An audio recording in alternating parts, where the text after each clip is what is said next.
Hello and welcome. You're listening to the Dungeon Speak podcast, a D&D campaign based on Greek mythology. My name is Todd, and I will be the DM of this adventure. Now the players will say hello themselves. Yo, what up? I'm Dylan. I play Blouts, the Human Ranger. Hello, my name is Darren, and I play Seltra, the Drow Artificer. Hello, my name is Brittany, and I play Laurel, the half-elf paladin.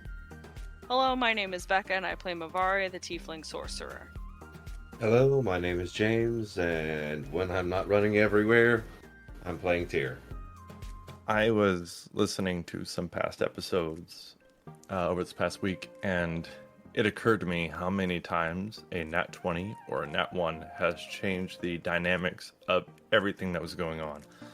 Becca and her nat 20s always seem to be persuasion, or when somebody's running away, she shoots them in the back. That's her thing. But she has changed the outcome of situations because of nat 20s. Specifically, a dragon that was now helping protect people in Delphi. And then recently, Laurel with an ogre, and it actually tried to protect her and failed, but can't win all the time. And then there's nat 1s. A nat 20 and a nat 1 represent the best and worst scenario. And that's why we custom do natural 20 critical hits, because it's just fucking sad sometimes the way the game is, and you roll 2 dice and then you could actually get a lower number than you naturally would with 1 dice. So we do that to ensure that it's better, because it's supposed to be the best. Now nat 1 is the opposite, and it's the worst possible outcome. We haven't done too many worst possible outcomes because it could be really bad. The most recent one I thought of was Laurel, when she rolled a nat 1 on her wisdom saving throw for being a werewolf on a full moon. I kind of thought about railroading her and, making her just roll initiative, change, and attack. But it felt wrong to force Brittany to do that. But at the same time, I'm like, that's what a nat 1 probably should have been. There's just sometimes that a nat 1 can devastate a situation around it. And sometimes a nat 20 can make everything so much better. But I was wondering if y'all had any, I don't know if we want to use the word favorite, but times when a nat 20 or a nat 1 has either bit you in the butt or changed everything and made you happy. One of the first campaigns I played was Tyranny of Dragons with my brother and my mom. And I was playing 2 characters at the time. Both of them paladins. But for some reason, my Dragonborn paladin Yoan, every time I wanted to do some absolutely feral shit with him, he would roll a nat 20 every time. I wanted him to deck someone in the face, natural 20. I wanted him to grab somebody and throw them, nat 20. Pick up a lizard, spin it around, and fling it into the distance, natural 20. So he just became like this primal savage for no reason. It was hysterical. Story. It's just every time I wanted to do something normal, like, oh, I swing his sword. Miss. Okay, I'm going to deck this dude in the face, nat 20. That's fair. So his entire career changed from being a paladin to being a paladin barbarian just because he can't hit anything that's not just absolutely down bad primal. He bit a dude's head off. That's actually a really good example of letting the character get swayed by what happens in the world around it. It was so funny. I've never really had that happen before to me personally. Well, I guess, no. Darren would remember. Did I blow up because of a nat 20? Because of a natural 1? I feel like a natural 1 killed my character because I had stepped on pretty much the equivalent of yield and landmine and just It was a tripwire, and yes. Okay, so then there you go. I hit a tripwire, and there went my character, all in. I think it was a nat 1 on a perception check, and everybody else was going up a staircase that was rigged to. It was a tower that was rigged to explode. I was leading. I was leading the charge because I was the barbarian, and we were going up a tower. And I said, and I got roll perception, natural 1. Oh. Click, boom, and there goes my tabaxi. Just a smear. Not even a smear. I got atomized. You were gone. Yeah, no, I was gone, reduced to atoms, over a natural one. I got better though, because of how things were set up in the campaign. But that was unfortunate. Oh, and it also changed the course of everything because it caused the tower to explode, and one of the most epic, fights that I have witnessed in a campaign happen, as I got to watch the other players pretty much fight a guy on a crumbling tower. Like, it was like in the process of toppling. Like, the visual, the actual visual was like really, really cool and epic. So my sacrifice led to a pretty cool encounter. Good on you. But as far as 20 successes, no. I have one that's incredibly good and depressing at the same time. We were running a 10-man campaign, and we were using a D100 system where open-ended is either 1 to 4 is the is the failure, and then 96 to 100 being open-ended, and you could go open-ended as much as you want because the open-ended chance is so much less. And we were playing this campaign for a couple of years, and the woman, one of our players, was fighting terminal cancer, and she was so invested in the game and loved it so much. Even after her cancer treatment, she would come play the game. And after a certain series, when she was getting really close to the end, it was really almost magical. I mean, seriously, every time she was so weak she couldn't roll anymore, she would have her husband roll, and somebody would say, roll for Tresca's attack. And for a full month there, every time somebody would say it, she would go open-ended on every freaking roll. And this happened for a month straight of playing on weekends, and it was very magical, and it was quite interesting. She changed everything she did, worked for the entire time that campaign. It kind of fell apart after she passed, but it was an interesting time. Not quite sure how to tell that story right. No. It just got sad. That's all. It was, but it was also one of those times I won't forget. Huh. Changed the entire dynamics of the campaign, and she very much loved it. Wonderful. It's a bittersweet memory. D&D's a magical thing. There's no magic in D&D. I'm sorry. D&D's a mechanical thing. Until the mechanics don't work. All right, Darren. I've seen you roll a lot of nat ones and have issues. Well, my very first D&D game ever. A nat 1 is what started the campaign. One of our, or rather, started the main story of the campaign. One of our party members was abducted by a shady group of people in a tavern, and we chased them all the way to where they were hiding out. And one of them had this evil red crystal, and I tried to stab him in the back and take it from him, and I rolled the nat 1 and broke the crystal instead, and sent the entire town to hell. Really? Yes. You never told me that. That's really funny. Yeah, and let loose the big bad because I rolled a nat 1 and broke the crystal instead of killing the guy that was holding it. I take it that wasn't supposed to happen?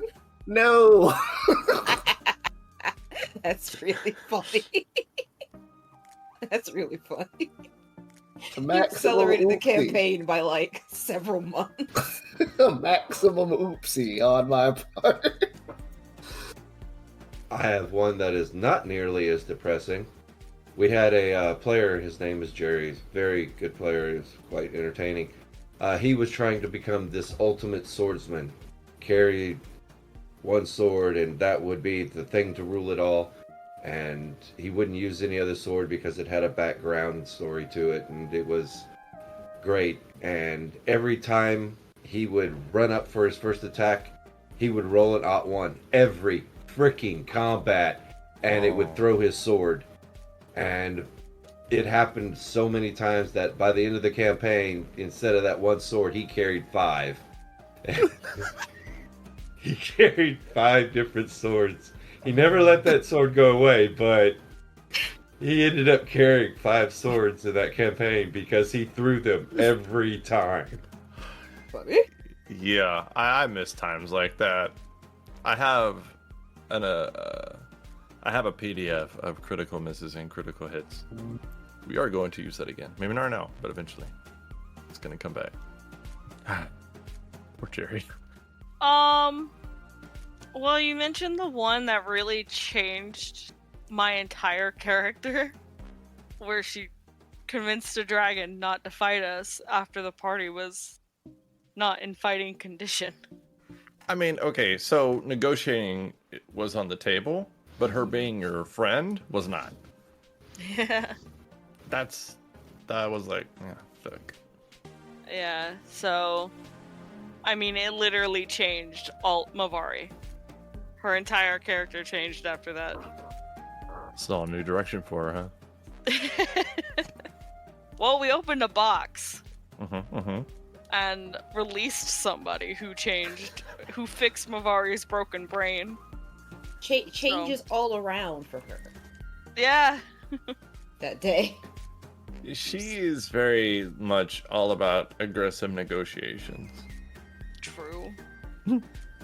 Like, you're very persuasive with her, but it's not like please or, natural negotiations like you see in the movies. No, she's just like, hey, dummy, so here's how it is. I want you to do it. They're like, no, and then she's like, nat 20. It's like, okay, never mind. Yes. Yeah. Because my brain doesn't store information very well, I cannot remember a Nat 1 incident that just ruined my life in D&D. Have you tried rebooting? Yeah, it doesn't work. Fair. You know who doesn't care if you roll a 1 or a 20? All these fucking kids that are gonna make it safe because of your asses.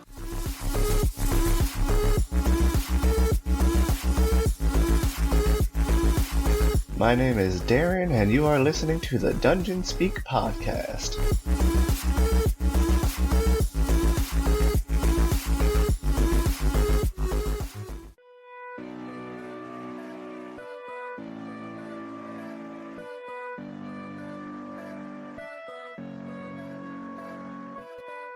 Here we go again.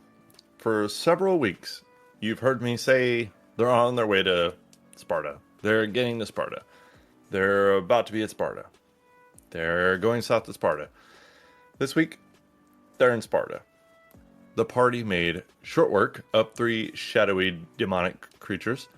Blouts, getting back to the party without being harmed, realized that his sword was giving off bright light, and that was a key to keeping the demons back. The party was able to stick closely together and slowly make their way south to a back entrance to Sparta that Mavari saw in a dream. They then met Spartiate Myron, and with Laurel leading the diplomacy and Blouts helping, the party learned that the king and Euphori are dead. A general's left in charge, and the party was led to the general through underground tunnels full of tired, hungry, and injured Spartans. On the way through the tunnel, the party passed over white, waxy chunks of yellow gems, and a large pile that looked like salt. Seltra realized that it was a giant bomb, and realized that the Spartans left it there on purpose.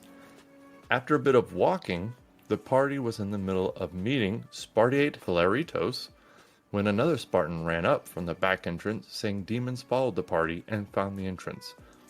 Spartiate Myron was trying to find out what the party members specialize in for combat when Seltra received a message from Razmi saying, "Hey buddy, see you on the next plane of existence." Then the party felt hot wind and heard the rumbling sound of fire roaring through the tunnels, and shortly after, fire erupted throughout the tunnels. Very shortly after the tunnels caved in, as Razmi closed her eyes, felt the heat and sound of fire, and she started to embrace her strength again as she finally felt at peace. On the way to the general, the party got a glimpse of the city. They saw thousands of demons, big and small, all over the city. They saw many with wings and a few with fiery whips and lightning swords. The general and Laurel went back and forth a bit before Mabari stepped in and used precipitation, a new word Darren has added to the English language, and forced the general to use his listening ears. After a bit, the general conceded to the women, and he pleaded for them to take the kids, women who were not fit to defend themselves, and a princess of Sparta to Olympia, a place he heard is safe. The party prepared by gathering supplies, building IKEA-style sleds, and scouting a sewer exit that dumps out into the Nacian River. The party, plus 40 kids, 13 women, and a princess, got elevator down to the river by Seltra. Then they all headed northwest to Olympia over the next 2.5 days. It is a decently safe journey. You could suspect that it is because a lot of the demons are going to Sparta and fighting there. Or I think Laurel or Tyr is the one who found out or got talked to about it, that a lot of the creatures who weren't really out and about before are now moving south with the weather, with winter coming, because the humans are gone. A lot of the demigods are gone. So these creatures and monsters of the legend are able to just kind of roam around. So now they're treating the land as if it's theirs, and they're moving south for winter. As you get to Olympia, kind of seeing it from far out, where are you? There you are. So you can see it is a So you can see demons encircle a large brown wooden fence held up by simple logs. On the inside of this very large circle that the fence makes up, it seems to be grassy fields and blooming flowers, but nothing else is visible. To the south end of this fence is a cattle guard style gate, not locked and easily opened. And this fence is about 2,000 feet long in its circle, and there are hundreds of demons circling this fence, and it looks like they're looking over it trying to get in, but something is keeping them back. And as you're a few hundred yards away from this area now, you can see light come down and make kind of a ring around the circle, and then a lot of the demons just kind of fall down in the place that they were standing. And then standing beside this little cattle guard gate is who most of you recognize to be Hyperion. He stands there with a very golden, bright plate on his shoulder, his left shoulder. He has a wrist guard on his right arm, and he has guarded plates for his. He has plate guards on his legs and waist. His eyes glow a bright yellow. He has a thick white beard and thick white hair that comes down to about his shoulders. And he just stands there, and it looks like he has a pole arm that shines brightly. But as he stands there, it seems to recede back into his hand. And I think you know enough to know that his weapons are mostly made of light. Just pure light. Which means sunlight. But, Tyr, if you would please, will you make a history check for me? Oh my god, seriously? 9. That's okay. A 9 is, so you don't know a lot of details, and maybe it's just rumors you heard. But if this is Olympia, it's off. So Olympia is supposed to be made up of a lot of different things. So it's supposed to have over 70 temples, treasuries, altars, statues, and other structures that are dedicated to many of the Olympians. You see none of that. It is at least supposed to have a very large temple to Zeus, and there's supposed to be a stadium almost 200 feet long to kind of the east side of it, and you see none of that. So if this is Olympia, something is off or wrong. You're at kind of the base of a mountain, like a few hundred feet north of this town is a mountain. Like range, it's a short range though.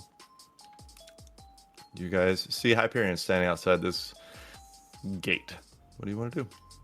Well, this isn't where I thought it'd be, but it does definitely look like their faction. What do you mean this isn't where you thought it would be? This is where we were told to go. Are we off course? Pardon me. Sir Hyperion.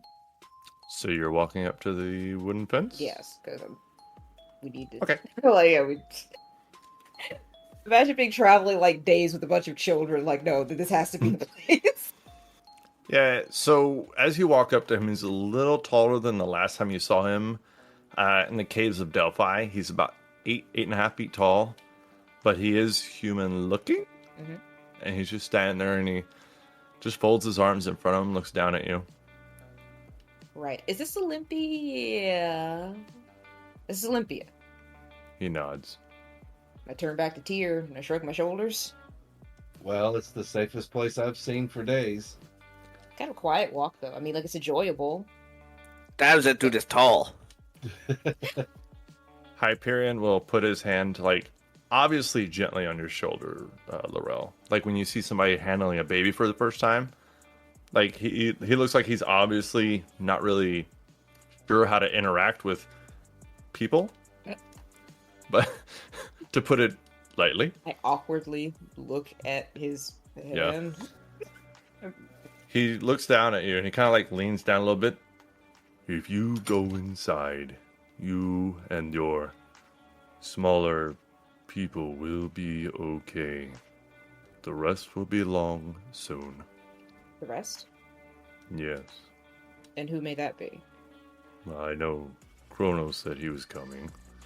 I believe Phoebe goes just pretty much anywhere he goes. I didn't ask. Shrug my shoulders. Like, I mean, that's Sounds very like the fair. right place to me. Sounds like a very fair answer.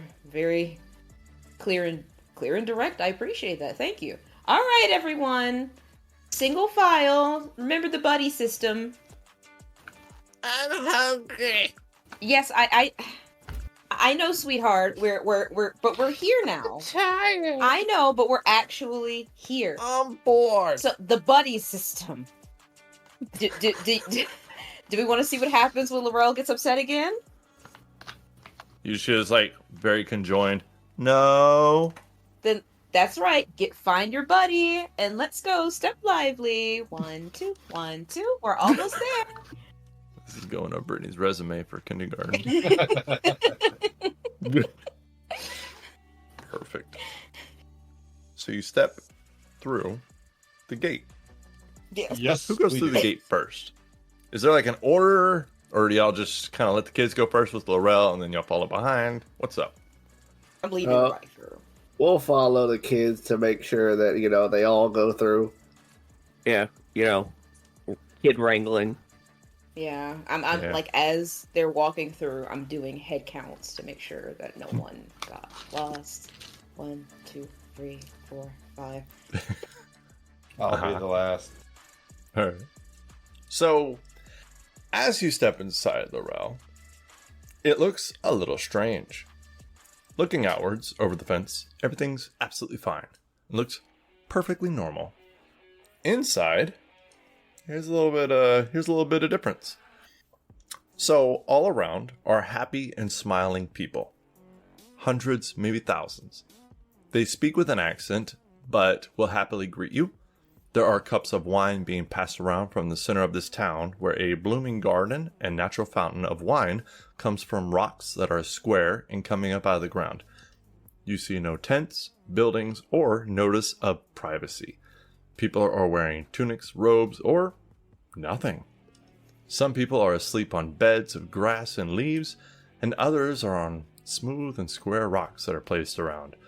All around are bushels of berries, vegetables, and trees dot the grasslands and are full of fruits. You see no weapons or gear in sight. This seems like a place of bare minimum. You also notice that your own weapons are gone. You have an odd sense that they are on you, like you can feel them, you can sense them, but you cannot see or touch them. Your mind has a slight moment of panic, but this is taken over by blissfulness. You are aware of the trouble in your life, in the land, and back home. However, none of it really seems to bother you. You find yourself unable to be angry. If you try to test it and focus on being angry, you have a small fit of giggles. A tanned young human, probably mid-20s and wearing just a garment below the waist, approaches you and the kids and all of the women, and he holds out a inakui, a clay jar of brown color that smells of sweet wine, and it has a leaf engraved on the side of it.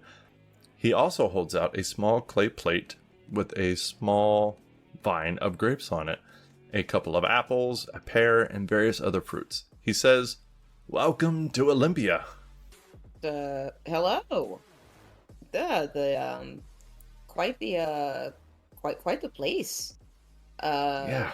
Very, very positive, like very, very lovely mood you got going on. Very gorgeous here. What? There are many people here. Do these people live here? Yeah. I mean, where else would we want to be? We're happy. And we're happy to meet you. Oh, nice to meet you too. My name is Laurel. No. Hey, there's no need for names. It's okay. You are who you are, and that is for you. Right now, we're all friends. Hi, friend. Hello, friend. I mean, like that's cool and all, but I mean, I would like to know what to actually call you as opposed to. Call me family. And he goes in to give you a hug. It's nice to meet you, sister. He just kind of gives you like a little like soft squeeze of a hug, and he like backs up. Yeah. Yeah. Huh? I'm just Yeah. confused. Oh. And these little kids, man, they're cute. Most of them. Yeah, sure. That's weird. What a very weird thing to say. Hey, kids, come on, keep the buddy system nice and tight. Feel You good. see their attitudes change. Feel good vibes here. Nice and tight buddy system. I am in a very, very good mood. Despite walking for days and being constantly bombarded with questions. As long as my other companions, but you know what? Buddy system, we're just gonna head to a place where we can all sit down, grab something to eat, because Laurel's really hungry, and then I will. Man, I feel good. What the heck's going on, guys? How do you feel? Pretty cool. I know. Such as like, I'm home. I could do without weird. I could do without the casual nudity, but you know. As similar vibes as this has to where I'm from, a lot less clothes. We wore clothes where I'm from. Thank goodness. You see a guy in the distance, like bending over with his back to you, just picking grapes. Oh no, he's perineum sunning. Stop. I feel a little weird. As in, like, you feel good? So as you go to ask Tyr about that, and you look at him, Tyr looks a little strange. You don't see his robe anymore.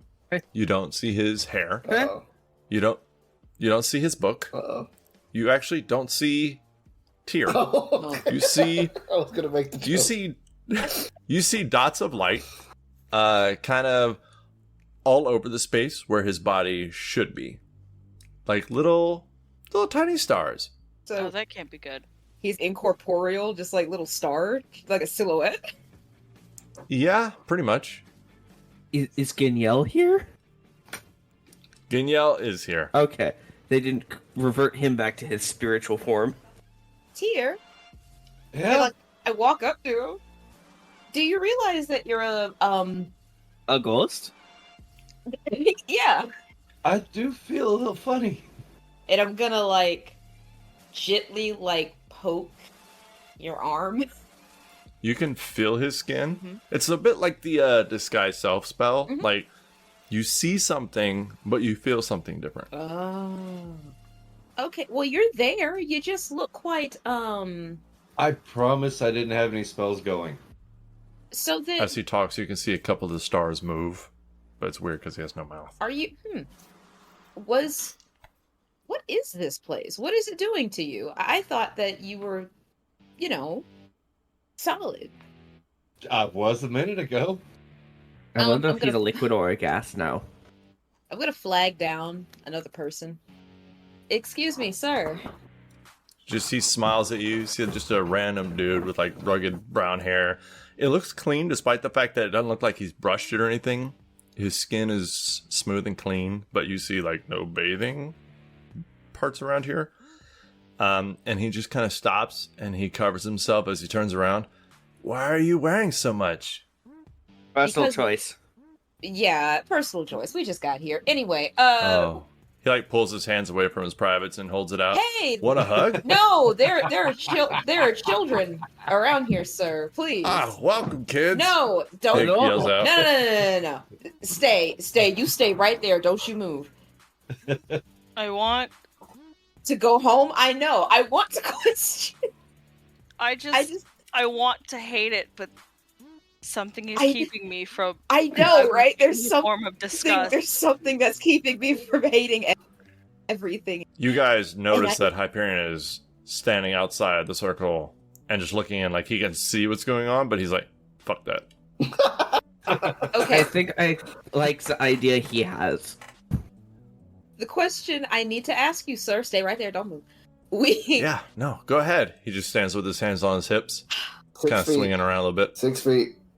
I feel like Oh, I'm COVID just- rules, sorry. I He holds look up his at hand like back up. directly into his eyes. Like, I just want to know Uh-huh. what our friend here, and I gestured to Tyr, used to be. He used to kind of like, have a bit of a more solid looking form. Is there Whoa. something maybe magical going on here? You have stars? No. Wow. How'd you do that? Sir, who's in charge Hi. here? There's nobody in charge. We're all family. Who- We're equals. Okay, let me try this again. Well, Is there a- always a daddy? Is there a deity who resides over this place? Resides? You mean with her love? Mm. He like looks at you and smiles. He like tilts his head. Huh? Do you need some love in your life? No, we're good. Please I'd give me a like to name. Go talk to the tall man. I think outside. the only Bye. thing that's keeping me from being upset is honestly whatever the vibes are going on here. They are quite pleasant, but we really need to get some things done. We don't have a lot of time for It's okay. this. Come on, sit down. Eat some. Have you tried the wild berries? Oh, strawberries are so good. Especially like ripe right up the vine, and like they're just the perfect amount of moisture in them. This is insane. Each bite is just I'm juicy. genuinely not upset with you, and I really want to be. It sounds I don't understand. It sounds that what you're proposing sounds wonderful, but again, I Yeah. just I want don't- some answers. Yeah, Look. Mavari is gonna walk back towards Hyperion. Yeah, I was actually about We'll to have like to go in turn there, too. Mavari and say, "Please go talk to Hyperion." Hey, look, come have some wine. Come have some berries. We have We'll kids sit we down. have to take care of. As soon as we're done taking care of the kids, I'll think. About We will. it. We will consider it Yeah, I'll think. as About soon it. as we're done taking care of the kids. We will consider it. So yeah, just keep. Seltra, he goes to give you a hug. He's like, "You're purple." I am. 6 feet. Wow. He's like stops. He's like, "Oh yeah, okay." Hey, you must eat a lot of blueberries. Church don't I've have heard that can blueberries where I'm. I'm sorry, man. That's gotta suck. Have you ever had a pineapple? Yeah. Do you want one? We have some. No, thank you. He just keeps trying to get you to like chill, sit Well, down, have hey, some well, wine. like- Pretty Again. chill. It's cool. Yeah, we're pretty chill. We're gonna consider it. We Yeah. just need to kind of be able to figure out what's going on, and as soon as we, Oh. So come on, Hey. go on, be on your way. Go chill with the rest of your half-naked Okay. brethren. That's He like kind of looks at Seltra and like kind of fingers at him from a distance. He's like, "Me and you later, right? We're gonna hang out." possibly. All right, Purple. I'll see you later. He like walks off, or wanders off, I guess. This town is weirder than my home. Similar vibe, Oh. but way weirder. That's Everyone kind of- seems to be very easygoing, but also far more naked and a lot less with a job. Well, I can't quite pick what plane we're on, but this is definitely not the immortal realm. It's not. It's not. I seriously doubt it. Well, Navari's gonna go talk to someone who hopefully can give us an answer. I Keeping think a that's big a good idea. eye on the kids, just like corralling them into like a tight circle. We don't take fruit from naked people, from naked strangers. Just keep We They also- tie- I don't see anywhere to wash your 6 feet. hands either. 6 feet. Imagine looking approachable. Mavari's gonna walk up to Hyperion. He's standing outside. He watches you as you walk out. And he just looks at you. What is happening in there? He just shrugs. I don't understand it. Does it have to be? Does it have something to do with Persephone? Yes. The people are safe here, right? Yes. I guess that's all we can ask for. That place is good. For more. Hey, you're not over here. You're still I over there. said playing I He with just the nods. kids. No, I I, know said I was Bla- going towards him. I know Bloutz's, but Laurel's comment. Oh. He's. Go ahead. I was gonna say, you see, kind of off in the distance, coming from the north at the base of the mountain, you see Kronos and Phoebe walking, and it looks almost like they're going back and forth like an argument, but not like an angry argument. Like they're just having a discussion and disagreeing on it. But eventually they walk over, and Phoebe smiles at you. Oh, hey, it's a nice lady. This place is stranger than I smiles. thought. Hello, Bloutz. Hello, Mavari. And a tall man. It's been a while since we've seen Kronos. I don't think I've ever seen Um, Kronos. Yeah, so the first time and only time I think Mavari has seen him is when she first came out of the underworld, right? Mm-hmm. So he has like glowing light blue eyes that change color kind of based on his mood. And on his back, he has a golden staff, and he carries in one hand a golden scythe. It is pretty much just a basic scythe. A little bit better design than what a farmer would have, but otherwise nothing special about it. On each wrist are golden wrist guards, and he has like a golden girdle that holds a white man skirt. And he is in peak human physique. He has long white hair about down to the middle of his back to his lower back, and he has a long white beard, and he is smiling. It's a pleasure to see you again, sir. Do you know that one? That's Kronos. Who's Kronos? Kind of like the leader? Oh, I did not know He that. smiles. Yeah. Hello, Bloutz. Oh my god, he He knows looks my at his name. hand. Blacks will shake his hand. I don't know a lot about you, but my sister knows a lot about everybody. Oh, that's crazy. Anything you say around Mavari, you can assume my sister has heard. I know of the deeds you have done and the way you have helped. You have my gratitude. Oh, I thought I was about to get railed on about some things that I said. Is there something you have said, Bloutz? Hold on, let me think. I don't think so, but I say a lot of stuff. I'm kidding. Oh, It is good to meet you. it's good to meet you as well. You are. How tall is he? He's actually shorter than Hyperion. He's only about 6'5". Oh, so he's about the same height. He's a bit taller than Tyr. Yeah. He'll nod towards Mavari. It is good to see you again. Yeah, the first time we met wasn't normal for me, but And yet you were making good decisions both times. That's good to know. He kind of looks inside at the rest of the party, and you can just see the grass in the inside and the blooming flowers, and you don't see all the people inside. And he looks at you and Bloutz. Will they be coming out anytime soon? I mean, we can go get them. They were just trying to make sure that the children were No. safe. Let them sit and eat. Time isn't really a concern. He smirks Yeah, because he thinks he's hilarious. it's hard to pull Laurel away from food Food. when it's offered. Food in general. That too. She is hungry. And this is why I think we should just teleport when we go places. And you kind of see Phoebe roll her eyes. The ability to teleport would be impressive to have, yeah. Yeah, I'm still working on it. She smiles and she says, the problem we have is that when we use power, it can be sensed.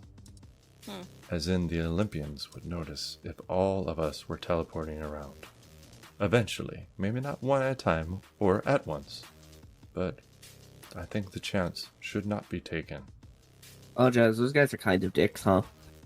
Kronos looks at you, Bloutz, and he says, I know you are from another world, and I know you don't understand what has happened. They are not dicks. Well, not all of them. They are misguided. Bad choices were made, and it lasted for thousands of years. If you're angry with someone, and you let it fester for so long, it can create a permanent indention on the soul. I, unlike some of my family, still have a little bit of hope. Barbara, you see Phoebe just kind of looks down at the ground. Well, hope is good. Lorel, Seltra, Tyr, you ready to get naked and join everybody? No. No. I technically already am.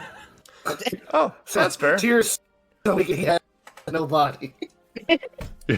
He took it all I up didn't down know to it the was bare possible. bones. I didn't know it was possible to get to. No, I went even further than bare bones. He went shed bare his mortal atomic coil. structure. Tear is Okay. nothing but a I- figment of I pure am stone. literally sharing my soul with you right now. See? I suggest we gather Sorry. the children outside of here. It's Yeah, it's getting kind of weird. indecent. Where's With the The demons princess? outside, I don't think that's the best idea. Hyperion and Hyperion is right there. where's the princess and the other women? Oh, the princess is inside, and she's actually got like a wine cup in her hand, and she's taking grapes, like a vine of it from someone, and like biting grapes off of it delicately and eating them. And she's like, "Oh my god, that's good." Hey, I don't, Your think Highness? I don't think they've invented genetic engineering yet. Those grapes have seeds. Your Highness. She says, "Please don't call me that, Siniska, please." Very well, Siniska. We're going to take the kids, and we're going to take them outside and talk.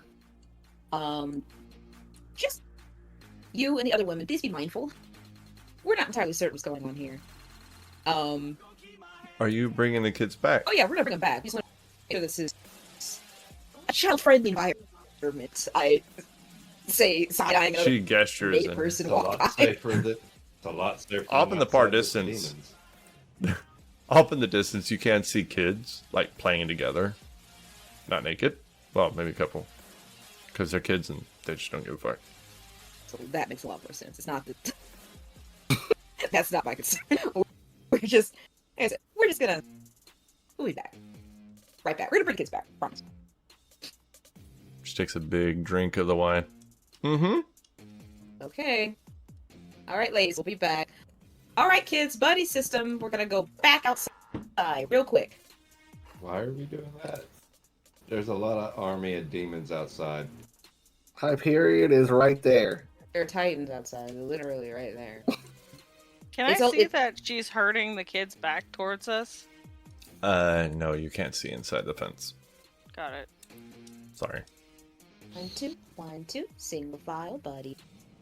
All right. So Laurel first, and then Seltzer bringing up the rear with Tyr. Sure. I think it's a bad idea, but All right. Do you want to stay inside? no, I'm still running with my group.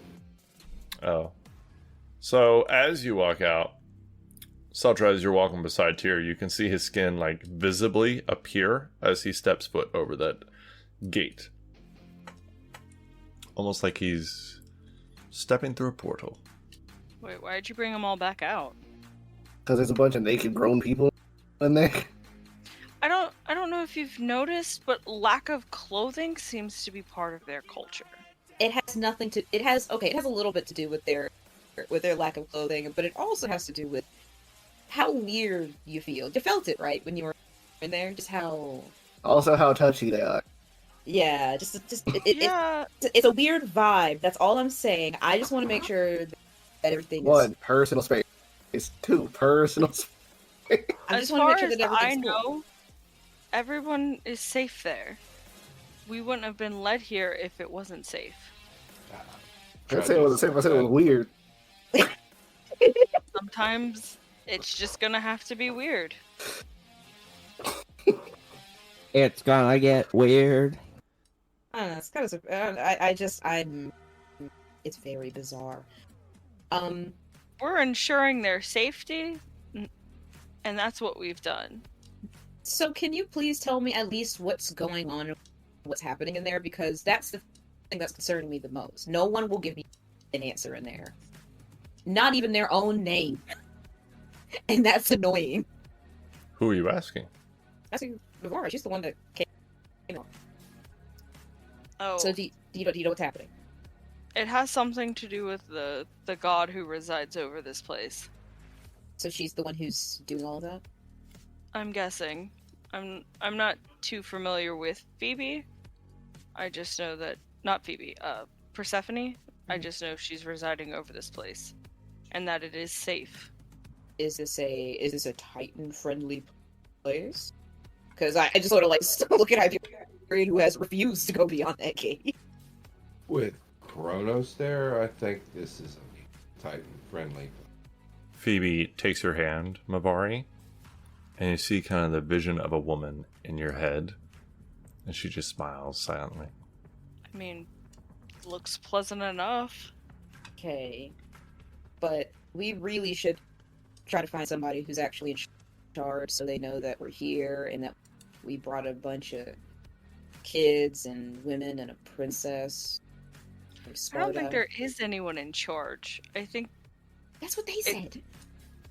it's just a sanctuary that is resided and protected by a god. It's just kind of, I don't know. This is really hard to wrap my mind around. I'm just having a really hard time right now understanding. I mean, somebody has to be in charge, right? Because where I come from, somebody's in charge of everything. Like, somebody's in charge of something. It doesn't mean there has to be someone in charge. Like, it's kind of like, it's really raw right now. Like, she really is just kind of giving a look like, how is that possible? How do things get done? Are you sure?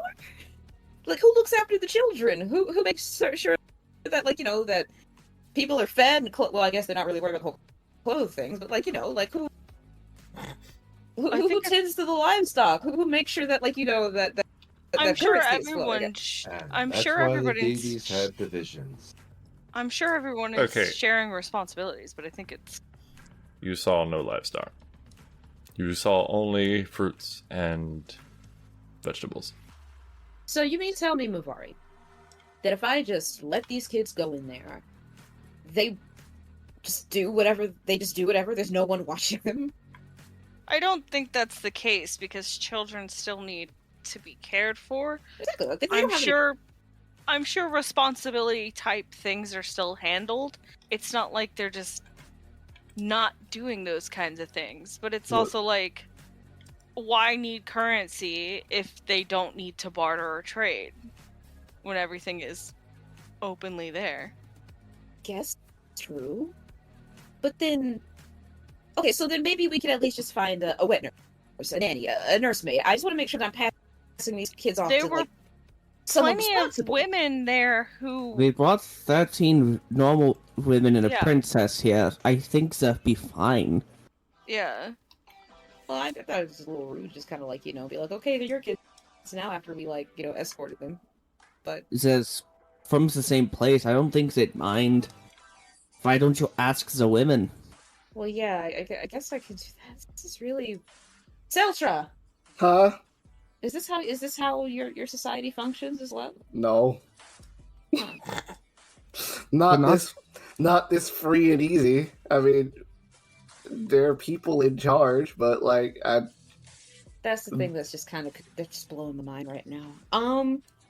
there are people Okay. in charge of things. Like, we don't have like a guy in charge of the city, but like we do have people in charge of stuff. Uh-huh.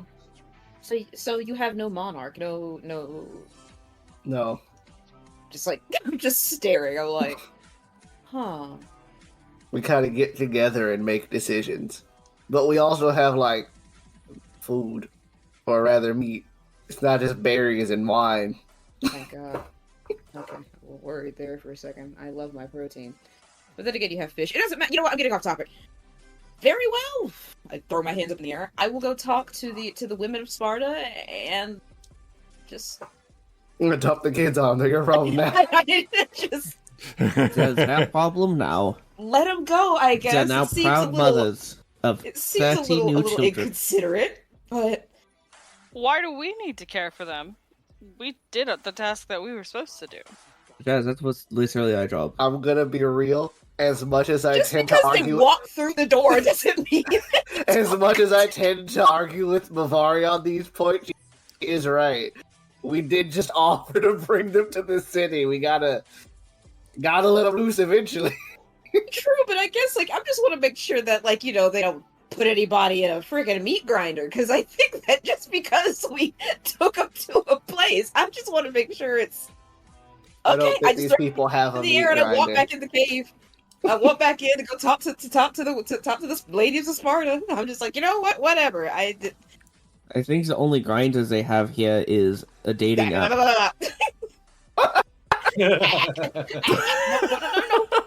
Oh wait, sorry, fourth wall. I go in and I track down the ladies of Sparta and the princess. They're not hard to find. They're kind of grouped together still because that's who they're familiar with. But they're happy. And as you enter, it's like someone popped you with a pain pill, and you can feel it kind of taking over your mind. So while you have these worries, they become more of just thoughts. And so you feel at ease, despite the fact that they are at the top of your mind. Hey, ladies. They smile and they'll turn around. Hey. Hey, quick question. You're fine with us just leaving the kids with you since, according to them, we did what we were supposed to do? Like, you want us to try to find you a wet nurse or a, someone to take care of these children?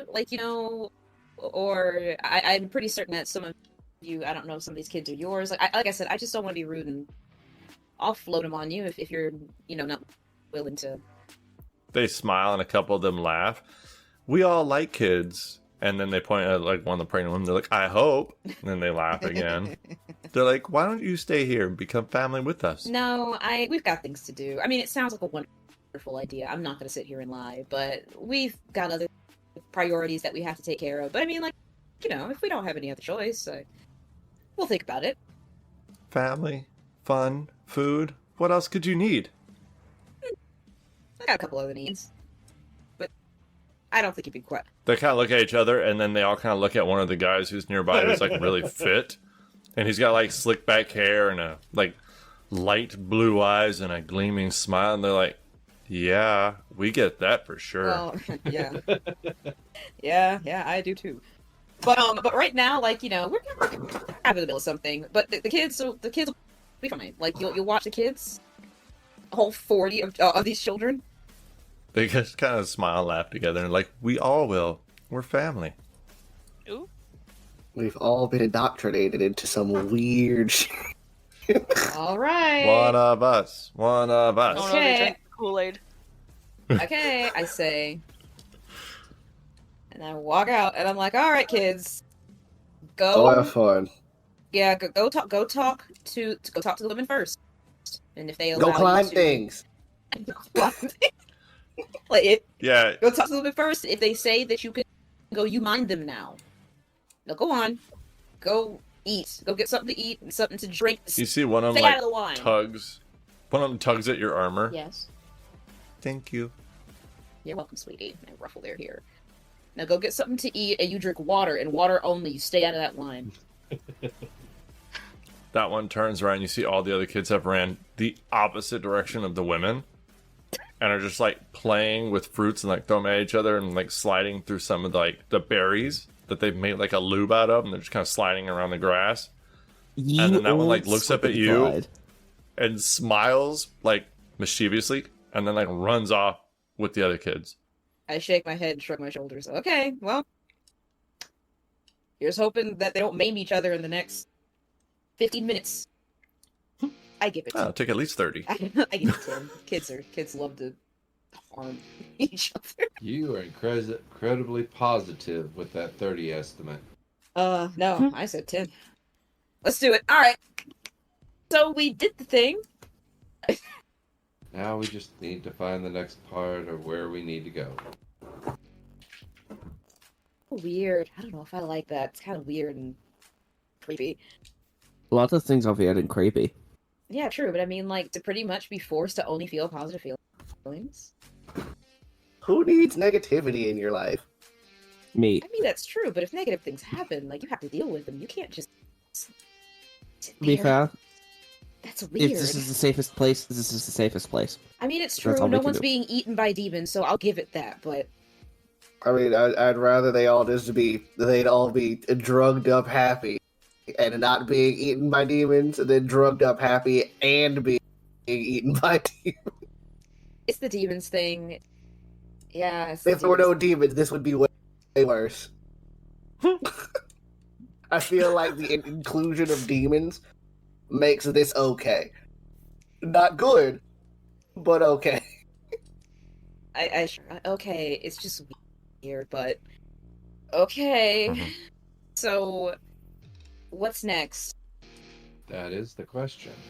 As you step outside, you see the ground start to kind of rumble a little bit and then open up as Iapetus comes up out of the ground, kind of burrowing up, and you can see the rock forming over him as he moves up, as if it's forming as he moves. And then he kind of stands there in this like moving rock form. So it's kind of humanoid, but it's mostly just rocks moving to make the shape as he steps or as he moves. And he just has black empty sockets where his eyes presumably would be. And he just looks around. Oh damn, Zataman is made of rock. That's a new face.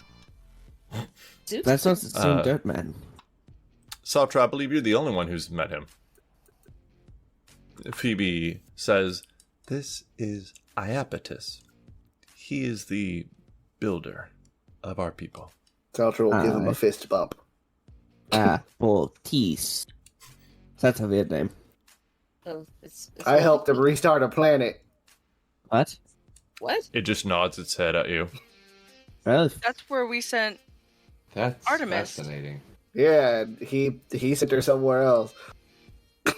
He looks up and like kind of looks around like he's not paying attention. He makes like you hear like a kind of grinding noise as if somebody's like rubbing rocks and dirt together. And Phoebe says, "He claims it was an accident."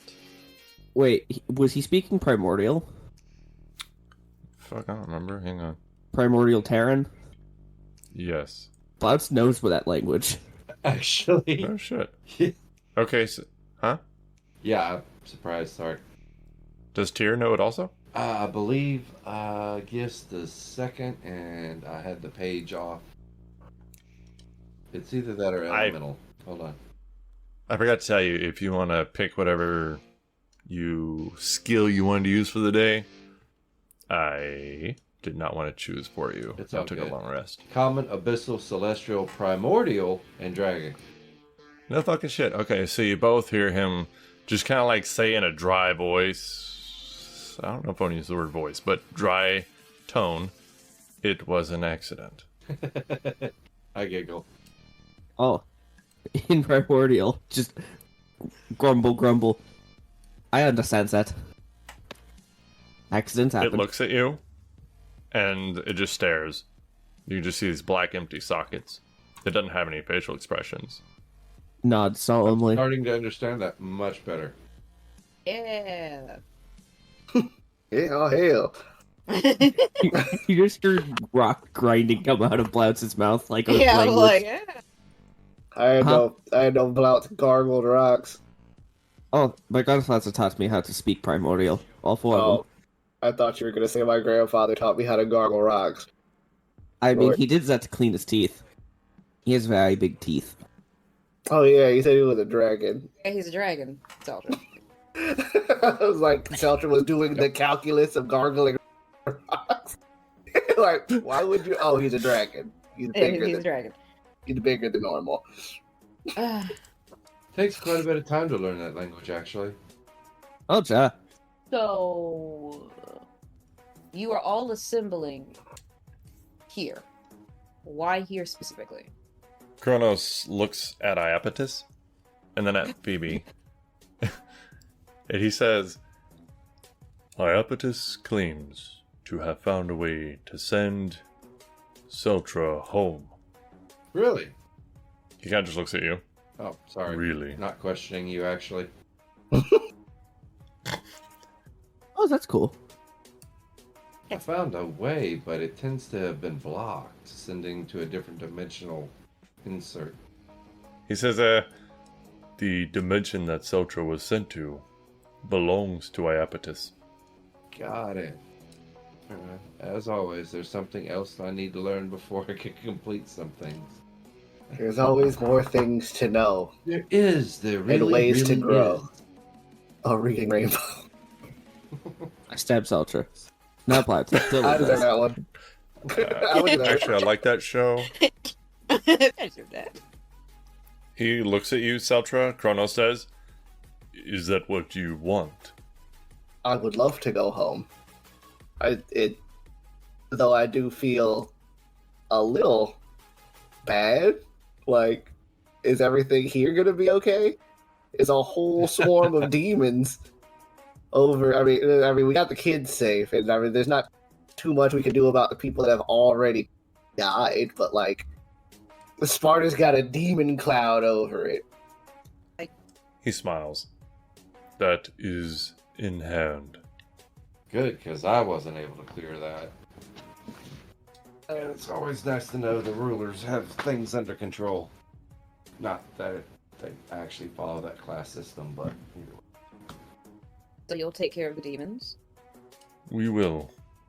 And we are not the rulers. Yet. Oh, sick. Then yeah, I'm fine. I'm fine with going home. He looks at Laurel. Nafil is on her way. They tell me you have a gift. Dang. I feel. Yeah, I do. From her. But she made it clear that if I leave, then I'll lose it. And I admit I've grown a little attached to it. But not that attached to it. And not to mention I don't really see much of a utility in, like, turning into a giant werewolf. Like just as like a practical thing, unless I really need to reach something from the top counter. Seltra can do that levitate thing, though. Exactly, see? So, like, like the shedding, the constant hunger, the mood swings, the...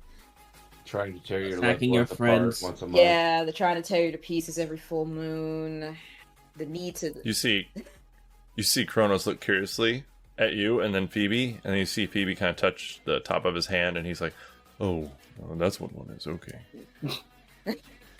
Yeah, and then, like, it's just a, A lot. It's a lot. It's a lot. It's a lot. You don't sound like you're ready to part with it. You are who you were always meant to be. No matter what gifts you do or do not have. That's true. But if I have to choose between the werewolf and Seltra, I'm picking Soldier. Gotcha.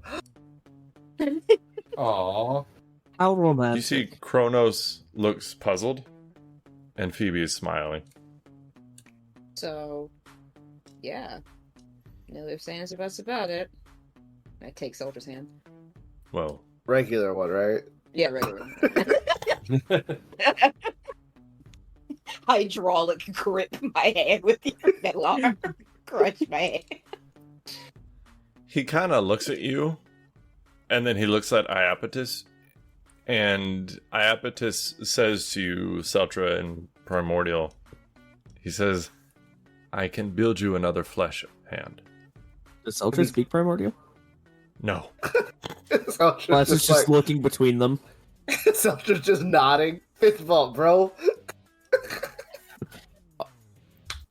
Cat, do you think he speaks it? As you fist bump, he like takes your hand in his like giant rock hand, and he starts to pull you towards him. Oh, I think Lorella has some competition. That's not what that means. I know, I was making a joke. Yeah, I'm not very good at those. We know. Look who's talking. Iapetus asks Celtra and Primordial, do you want me to cut it off just above the elbow? Where That's would you a- like to cut it off so that he can restore your flesh and blood hand? I mean, you don't have to cut it off. Seltra will like push a button, and the metal arm will just come off. Yeah, but He like holds it. fastener, cast it. The little metal piece shakes right it there around. that connects to it. I think he's gonna have to take that off. I mean, that's gonna hurt. Yes, She'll be fine. I'm still working on a field of anesthetic medicine. You see Hyperion make a blade of light. Oh yeah, this is gonna. This hurt. is my shoulder. Like, Hey, wait, hold on. Can someone please let me know what's going on?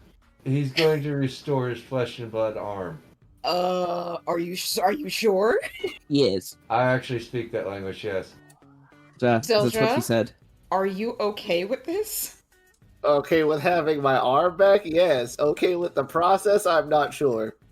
Do You you want to won't be like? in a minute. Yeah. Do you you wanna want to go have time out- to like think about this before they just cut your arm off? Like I mean, my arm's already off. I took it off.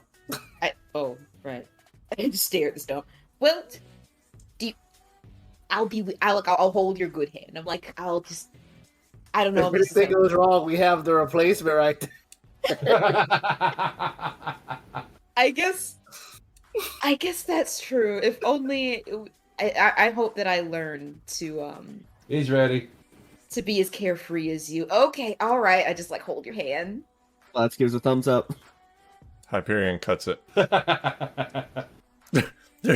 There's a slight sting, but because it's, the damage of the sun, it sears quickly. Conrad, like he lightsaber. And I imagine it's Oh, yeah. relatively painless considering there's only so much pain you can take when face to face with the sun.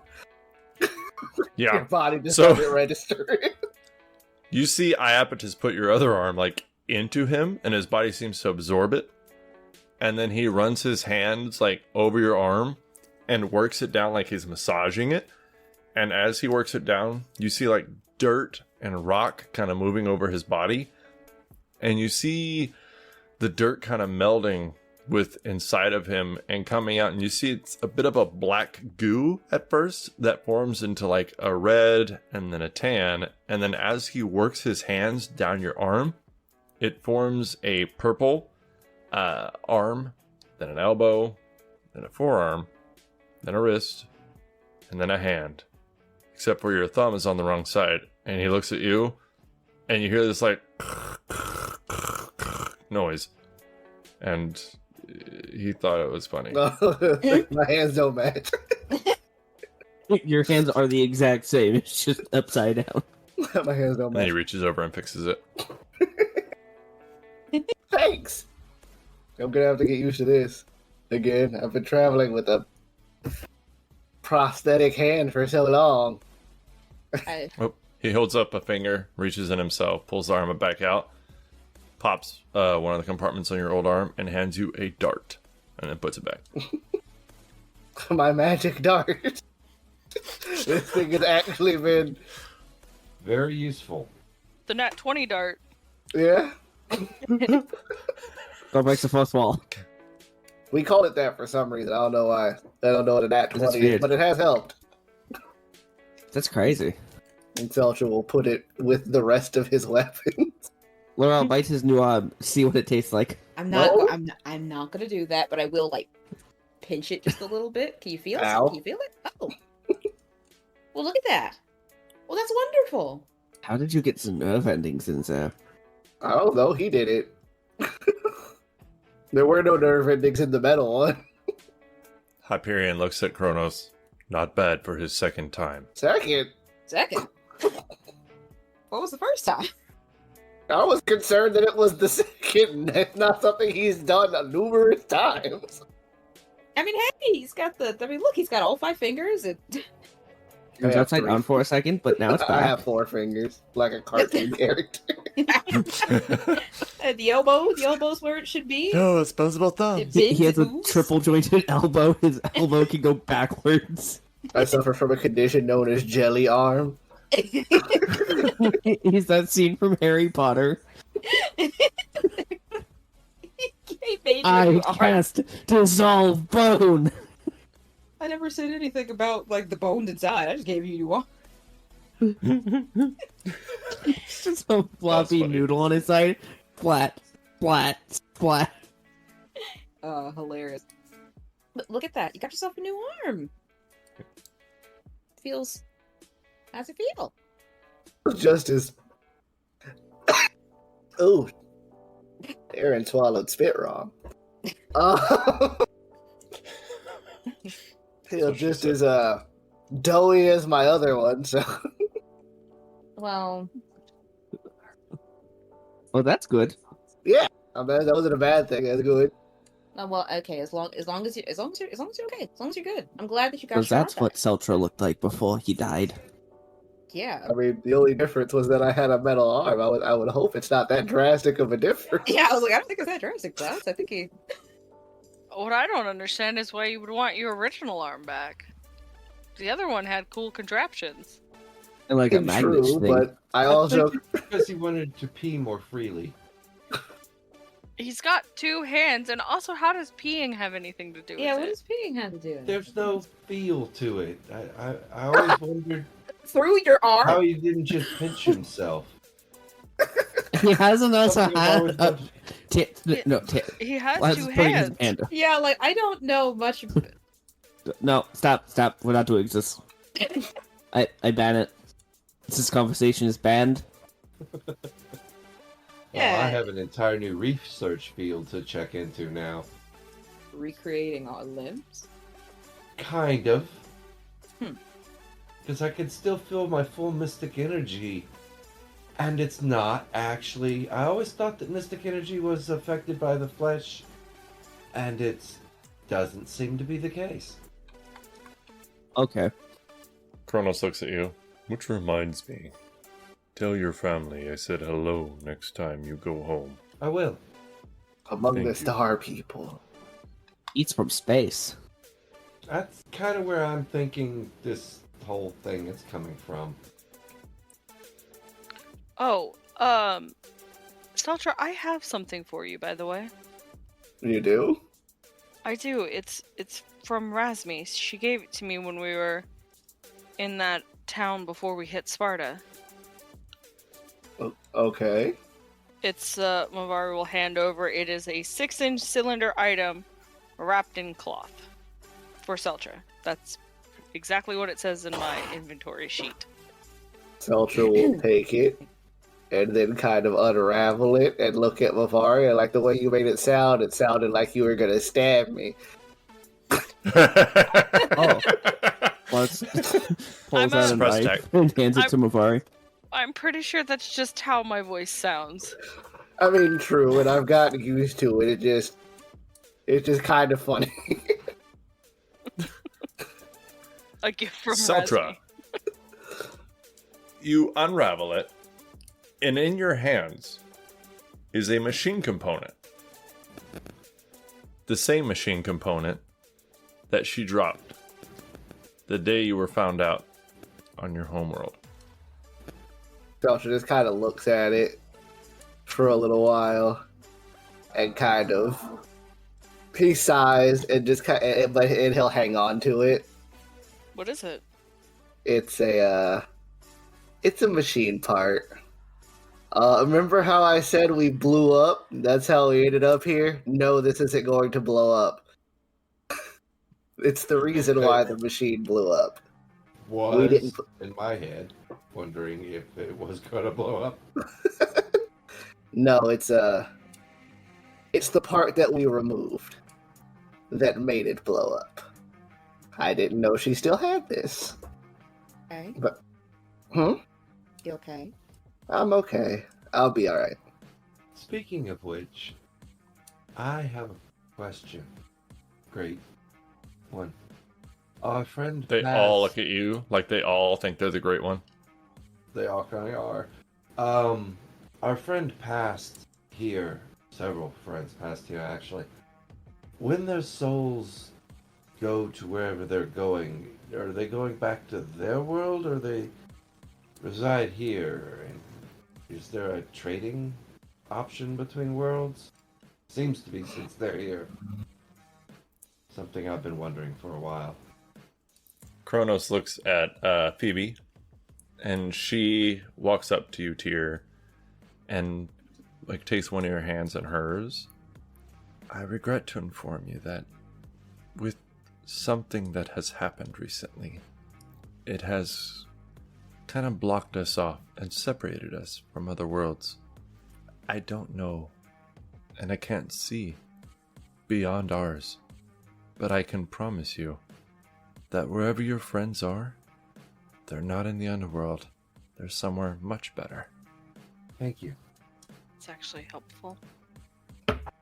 It's Sorry, nice my to know. inquisitive mind. Alrighty. Anyone for some wine? No. Not whatever wine they have.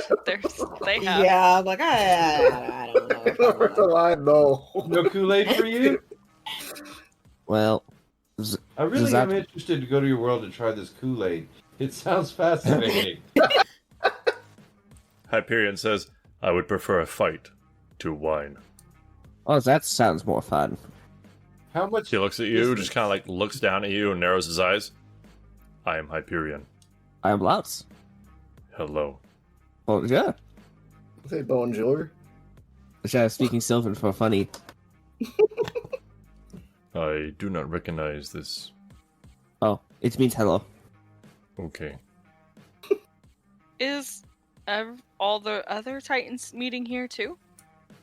I'm guessing Who are you not asking? all of them. Just in general. Oh. Whichever Titan wants to answer, Mavari. Iapetus looks at you, and you hear this like grinding noise for about a minute. He says something very long and important. What does he Lost say? forever. Yeah, well, we have two people who can translate, so what does he say? Nobody asked you. Phoebe looks at you and she says, they are on their own tasks. We thought Iapetus could send them home, but we wanted to thank them in person for all they have done, Laurel and Seltra. So just the two of them? She smiles. You already know the answer to that. Right? Clouds, you stay? Are you guys staying? I know I'm staying here. This is my home. Well, But- yeah. Well, yeah, you live here. It's different. Yeah, you live Exactly. here, but Mavari, Blouts, you're staying here? Phoebe just smiles at Mavari, and then Hyperion looks down at Blouts. Do you know how to fight? I think I do. I could make use of you. Blouts is a very good fighter. Yes, he is. Is- He could be better. We all That's could. true. There are things we could all learn. Unlikely. I know everything. He got like raises his eyebrows and looks at Kronos and Phoebe, and they just shake their heads. Oh, do you know Goblin? All is mystical energies disperse in geometric patterns. Exactly what form of lattice do I need to do to create the magic circles for polymorph? The same amount of lattice it takes to cut you in half with the heat of the sun. That's the answer I was looking for. What a great response. Right? He does that awkward smile like Arnold Schwarzenegger in the Terminator. Like, It's like, man, this jock's about to shove this nerd in a locker. Yeah, that's the response I got. That's essentially what that was. I'm sorry if that brought back memories to fellow D&D people. Oh, y'all, I was never shoved into a locker. Lockers don't exist in most schools nowadays. Really? Really? Yeah, they don't Kids use those. hiding drugs. Oh, what I meant to say was I know that because I'm young. Anyway, so moving on. Drugs. Mavari will look over at Sultra and Laurel. And she's gonna look a little sad and she's gonna say, "Yeah, I'm staying here. I had no intention of going anywhere else." No. Well, personally, I'm happy about that. You mean, want to like- come hang out with? Yeah, you sure? When the worlds get put back together, I'll work on stitching worlds together. It may not be the last time I see you. I certainly hope not. Because I'm gonna miss all of you. I really am. I mean, I'm pretty certain Blouts knows the term of brothers in arms. But I feel at this point, you guys are more than that to me. Your family.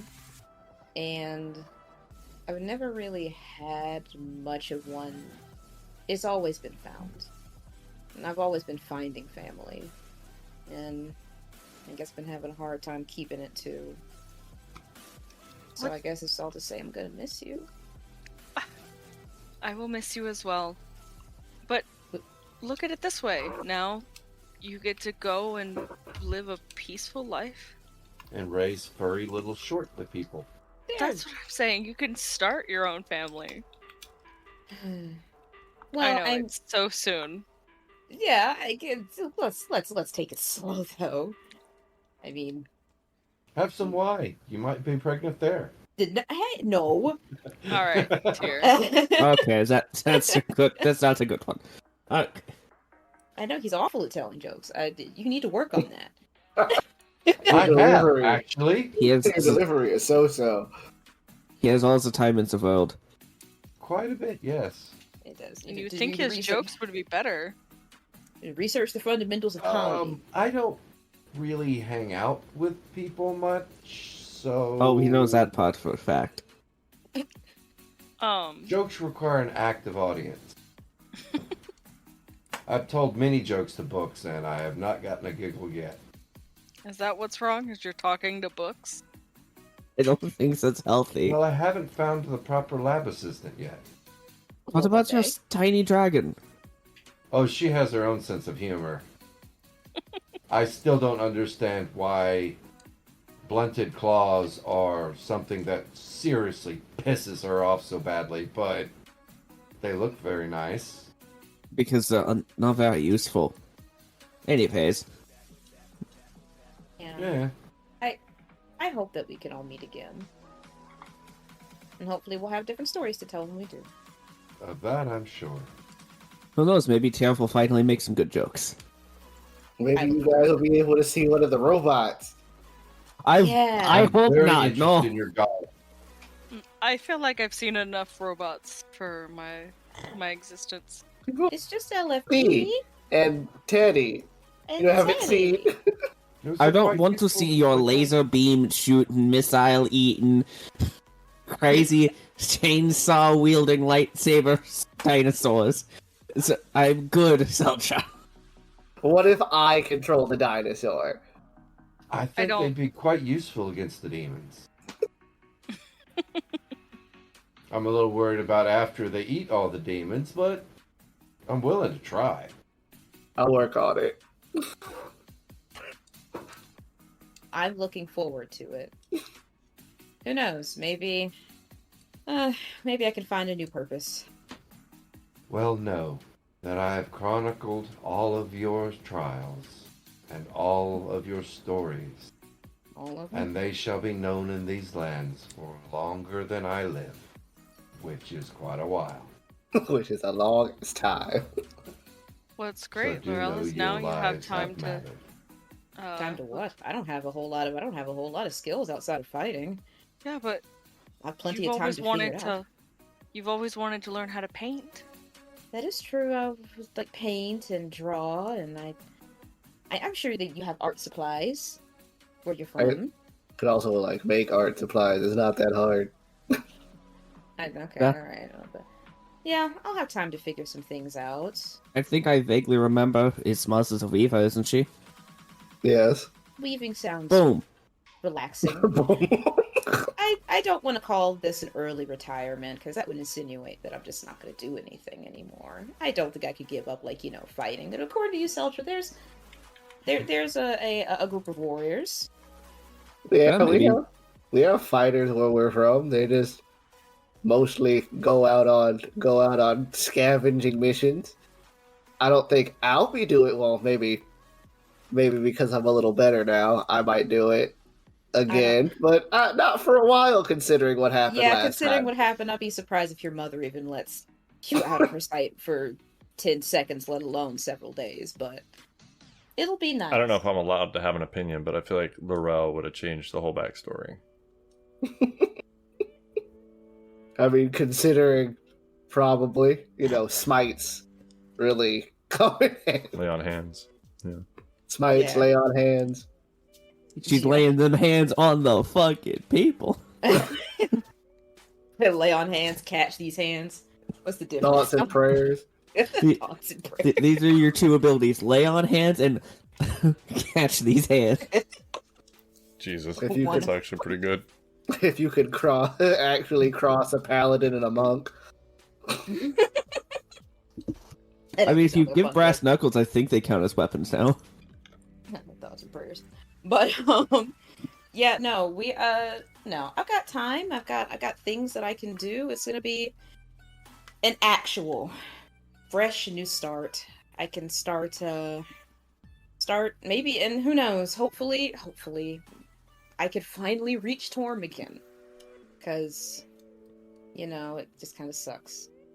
You'll find Surrounded by all Jove. these deities and not a single one is yours, Phoebe will step forward and give you a hug, Laurel, and look at Seltra and say thank you to you both. He's ready when you are, but just for the record, you never lost Torm. None of us gave you your abilities. He's been with you the whole time, and your children are going to be lovely. And she just takes a couple of steps back. Mavari is also gonna run up and hug both Laurel and Seltra. Oh my god. Athletics check. That's fine. I'm gonna hug her so tight. I'm gonna give Mavari That's an a hug as well. athletics check. Please, please don't. She's so Uh-oh. fragile. This is how Mabari died. Oh, so close. Almost made it. How stupid ways your characters have died. I hugged With my the hugs. I hugged the paladin and she killed me. I mean, I'm gonna miss you so much, Mavari. Yeah. I'm gonna miss your sass. You've been really good at keeping me in check, Somebody had to keep this party in line. They really did. We wouldn't have made it this far without you. God no. I'm pretty sure you already know this, but you're really freaking awesome. Sometimes I felt like you guys were ignoring me, but I mean, No, just we're just all You're individuals. just very and small. Some of us we're stubborn than others, but so I'm gonna miss you. Please be safe and be safe. I do want to try to see you again, okay? of course. So I know that I haven't really gotten you to say out loud that we're friends ever. But We're friends. I just assumed she said it on the inside. She said it on the outside. Well, Oh my god. I'm so happy that you admitted that. But I'm afraid I'm gonna have to raise the bar a little higher for you. Call it moving the goalpost if you've heard of that term before. I see you more as a sister. Best friend. Family is a hard line for me. I don't That's- have the best experience, so friends is where I draw it. 100%. Knowing your family history, that makes a ton of sense. I feel like friends is better than family for you, so I'll take it. Yeah. Can we meet in the middle and say best friends? I don't know what. I think that role is taken. Just say yes. I don't understand the distinction of what's a best friend. I never understood the distinction of a friendship bracelet, but apparently it's a really big freaking deal. All right, everyone should have a friendship bracelet except Sultra. Yes, we do. Saltra, you don't have a friendship bracelet. What have you done? Oh, well, Uh, hold on. Let's just going to pull out some blue scales and hand everybody a blue scale. There you go. That's all you're getting from me. I don't have jewelry. I do not know how to make jewelry. Don't worry, I can. Yeah, Oh. we'll make something nice out of it. yeah. Yeah. Did Mavari and Tyr get a blue scale as well? Yes. Oh, and here I thought I got rid of all my dragon skin. You silly goose, no. Okay. All right. Well, You I can can. make quite a lot out of dragon scales, actually. You could go to Dragonland with them. I'm Oh. not aware of a world that is entirely dragon. Isn't that Blout's world? I was like, this is Blots. You know where immortal dragons lie? The only way to kill them is a super powerful ancient relic called a dragon lance. What?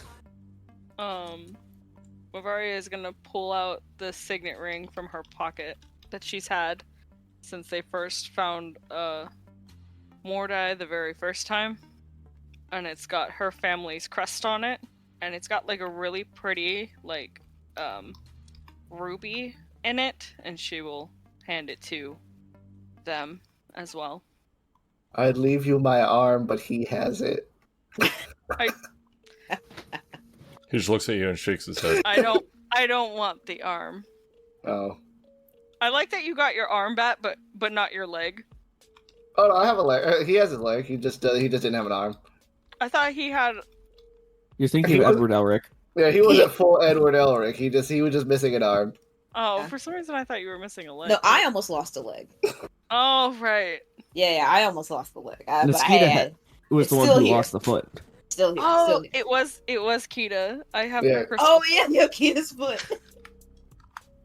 or one dog foot. Her one dog foot. Celtro will give Mavari his scarf though, the one that his mom made, because he doesn't really have anything to. He doesn't have much else.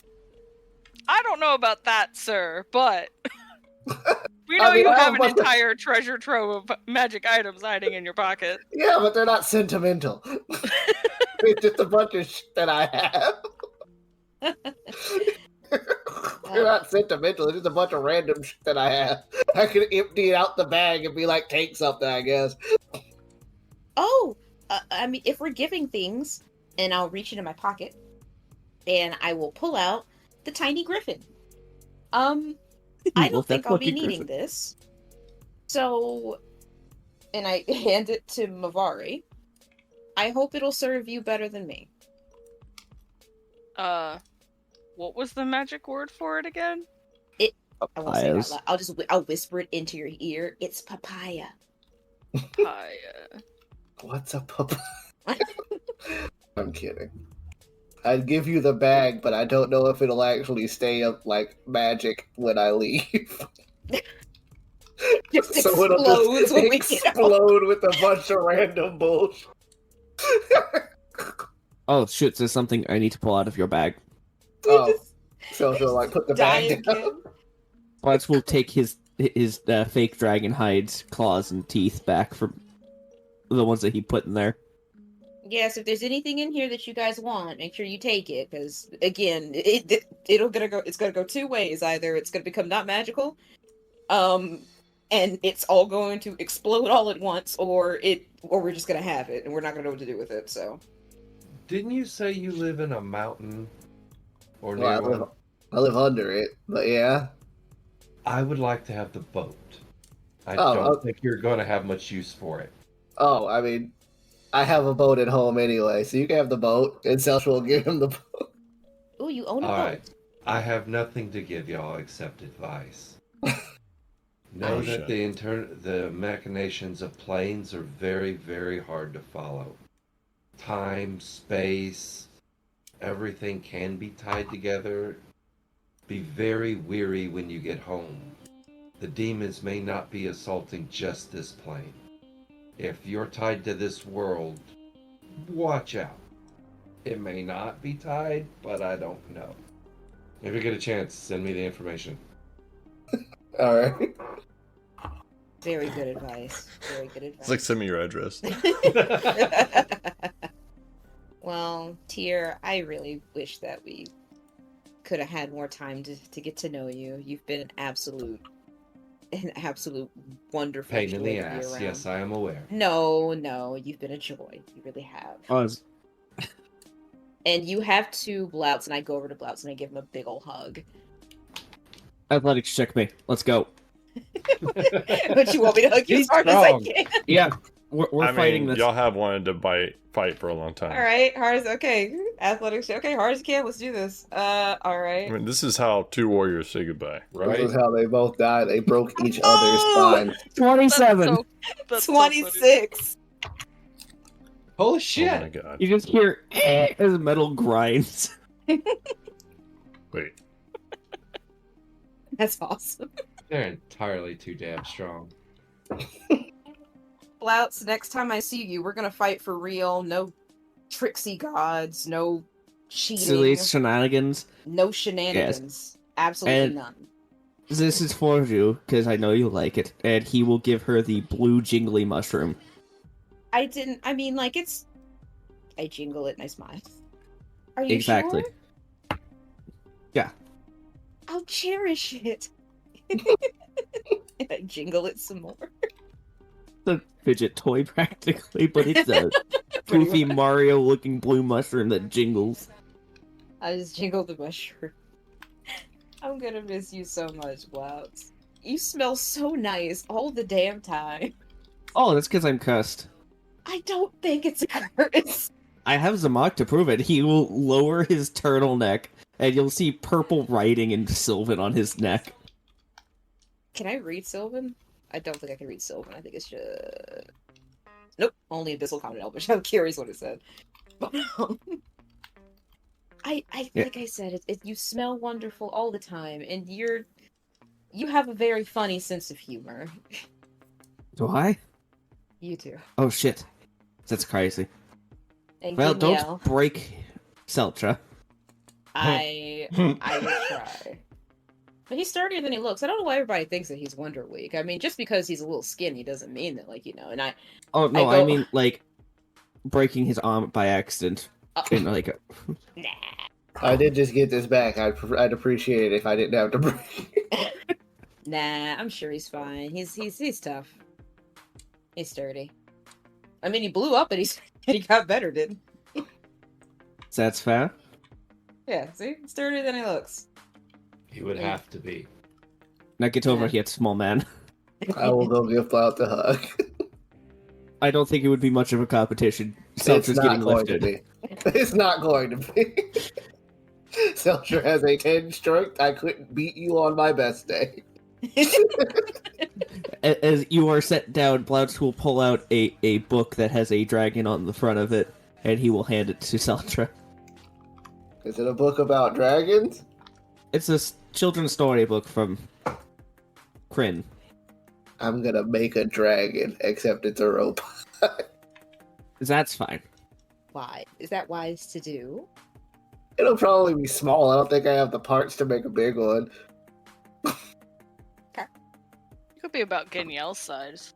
About Gideon or LFD size. I'm going to Or pet Randall Giniel. sized. I'm gonna miss you too, Giniel. Not gonna lie, you're also pretty freaking awesome. Never thought I'd be able to get this close to a dragon without losing a hand. Oh. That's sad. Yeah, dragons where I come from, not very friendly.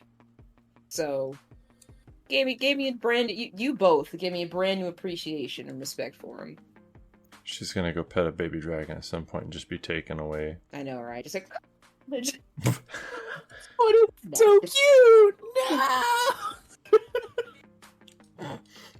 So no, you guys have all changed my second life for the better. You guys have taught me about so many different things I didn't know existed. Yeah, same. Like humans. And tieflings. Oh, Joe, I still don't know what those are. A tiefling? It's Mavari. I know, but I've never seen one before. Point to Bavari. I know!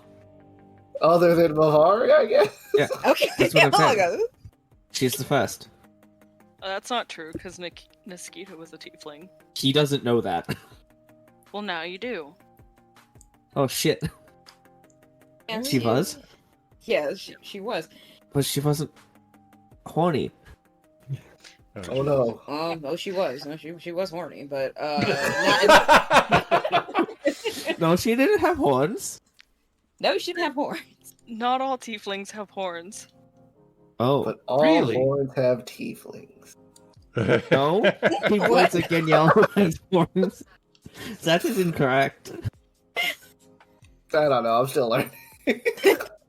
I don't think my brother or mom are tieflings. Either.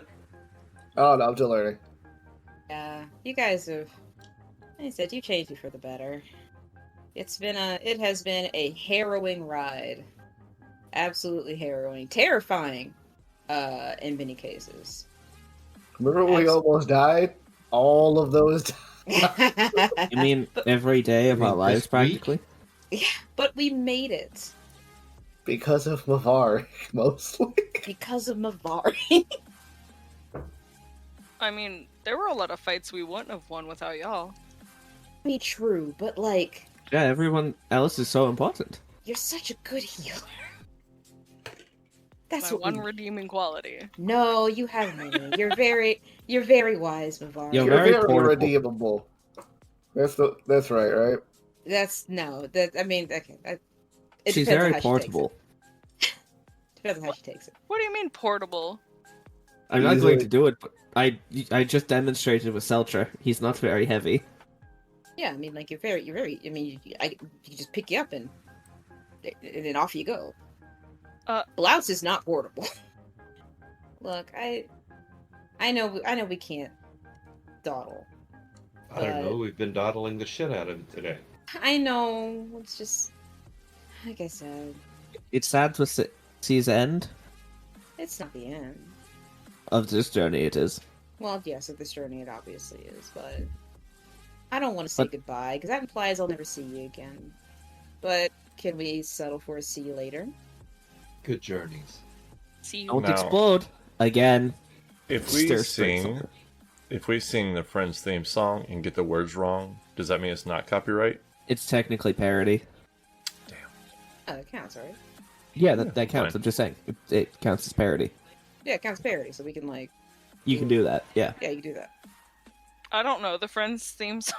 I don't know the Neither Friends do theme I. song either, That doesn't so, like, shock me at all, Becca. I don't know like, the Friends theme song. Friends is in the name. I know you don't know it. I Fine. don't like that show. I know you don't Friends. because they're friends. Jingle. No, it's just Ross is annoying. I mean, No, you know what, because- Valid? I mean, I know the theme song, but I'm not singing it. I know You got, the Golden Girls theme song. That's you- fair. Oh. you already got "Make a Man Out of You" out of me.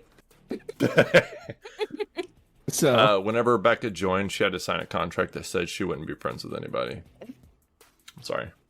that's fair. wild. All right, Selstra, are you ready? As I'll ever be. All right. Yeah. Thank you, phone. Not gonna lie, I'm pretty nervous. I only ask that you name a child after me.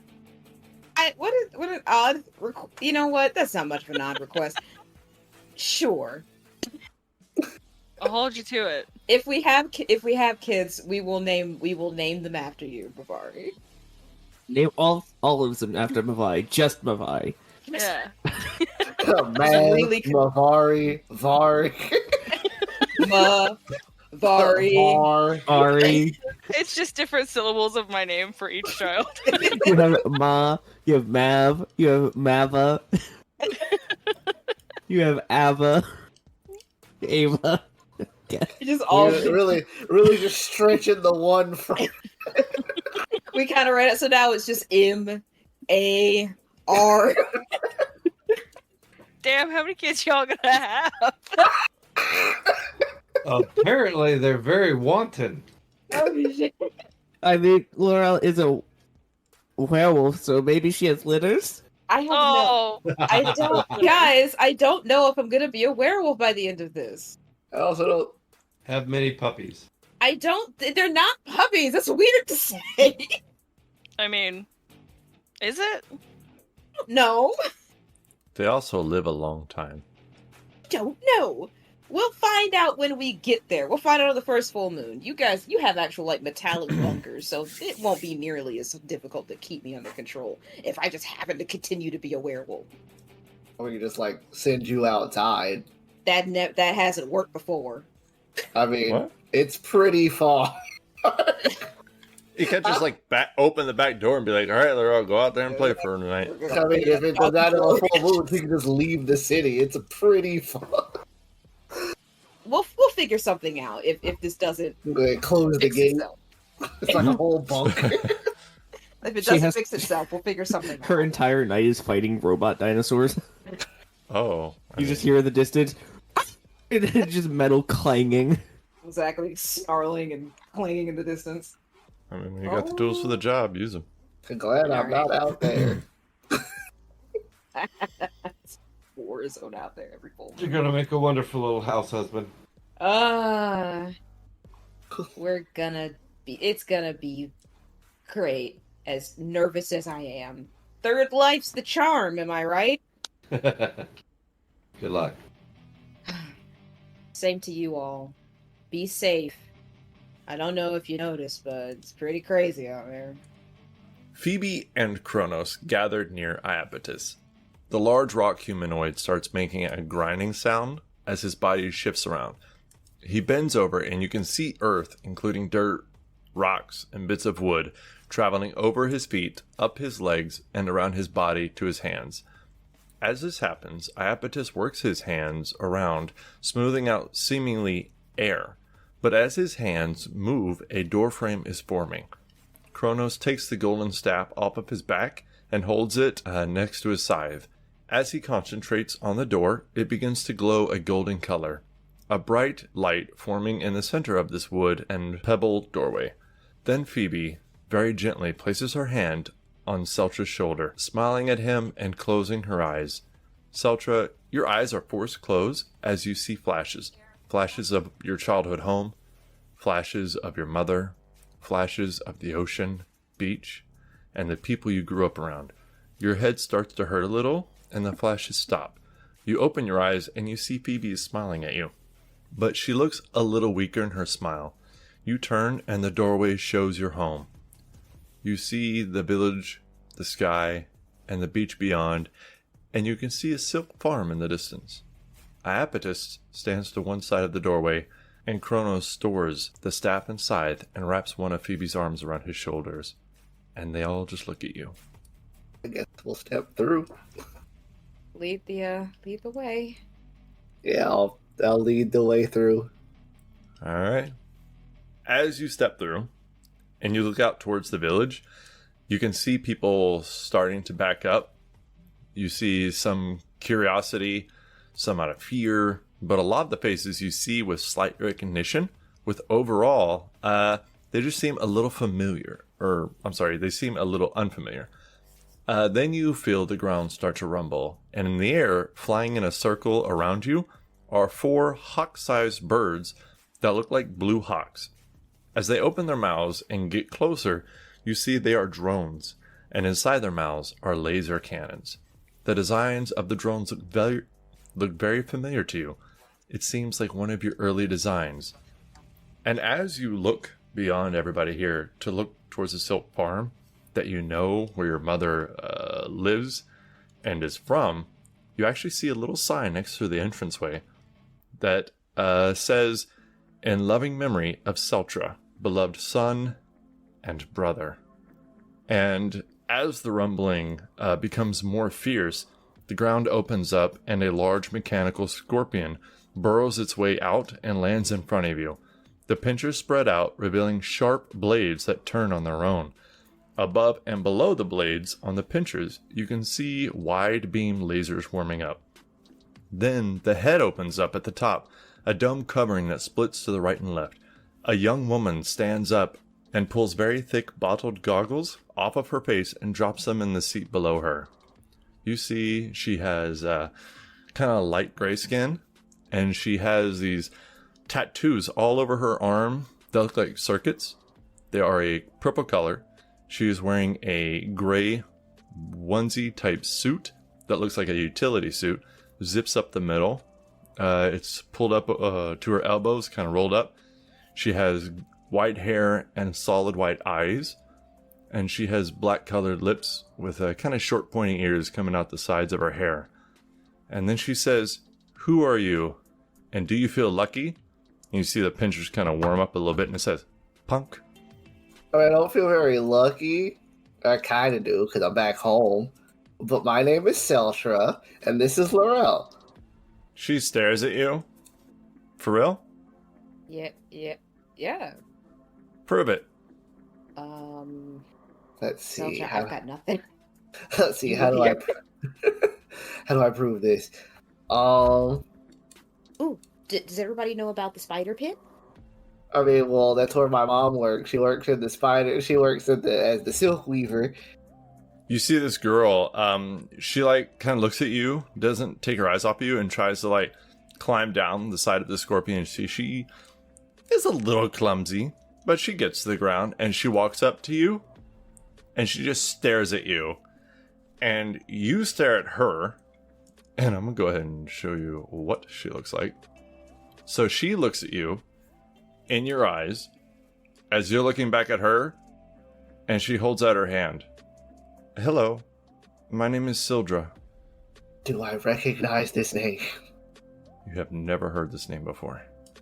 Hello, Sildra. I will reach my hand out to shake. I'm guessing is what is the gesture. My mother named me after my older brother, Seltra, after he died. Boy, do I have a story for you. Because I'm very much not dead. And I didn't know I had a sister. Probably because I wasn't here. I was born 30 years after your death. Seltra will start doing math on his hand. Yeah, you're looking at this. I'm younger elf, but still easily 200 years old. Seltra's doing math on his hand. Because he's still not that old. Seltra. Uh-huh. Tyr, you did reference this. Time moves differently. Oh, crap. I'm your younger brother. Are you really Seltra? Well, yeah. And they'll start describing our mom. As you're doing it, she tries to speak. You see her mouth will like open and then close, and then she'll try, and it just kind of comes like a weird raspy sound. And you see tears starting to form, and she just like grabs you and gives you a big hug, and just like really tight, and just holds on to you. And Laurel, you can see her eyes like tightly closed. But Seltra will give her a hug back. She's like, I'll wait till we get home to tell you what happened to me, because it's a bit of a story. But I come bearing a friend / lady friend. She wipes her eyes and she holds out her hand. Hello. Hello. Well, he's already told me. It told you. Dang it. My name is Laurel. It's wonderful to meet you and to be here. And yeah, sorry, this is new. I haven't, just never been here before. Yeah. So after that happened, we found out about a lot, and I used a lot of your basic schematics to go over some of the things we found, and we've created much of what we have now, thanks to you. I didn't think it would be so important. But I'm excited to see how things have changed. Wait, is She's- did we leave LFD? No, LFD is here. Okay. She kind of lowers her head a little bit. Around like John Travolta. She kind of lowers her head a little bit, and she says, "I think you should come see Mother." I am really excited to. Hopefully she's not too mad. I gave the scarf to a friend. But She just smiles. I don't know anything about a scarf. oh, mommy made it for me. Anyway, this is LFD, and he'll gesture towards the robot. Looks a little bit more rudimentary than your robot, but he's good. We can remake him, and he can patrol. We have the technology. We have a lot, thanks to you. And she leads you to the underground caves where your home is, and eventually to your home. And y'all can chit-chat or, talk about things that have happened along the way.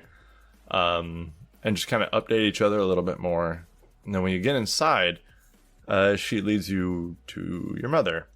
Seltra's mother is laying in bed. She looks weak and sick, and she slowly turns over to look at you, Seltra. And it's like she just loses 100 years instantly. Her face lights up, she smiles, and she tries to get up, but she coughs slightly and groans before laying back down. She just says in kind of a whisper, she's like, "My baby boy, my sweet baby boy." Mommy, I don't know how long it's been, but I have a lot of stories to tell you. She just smiles. Too long. And they will listen to all the stories Seltra has. All of them. Celtia will go through a lot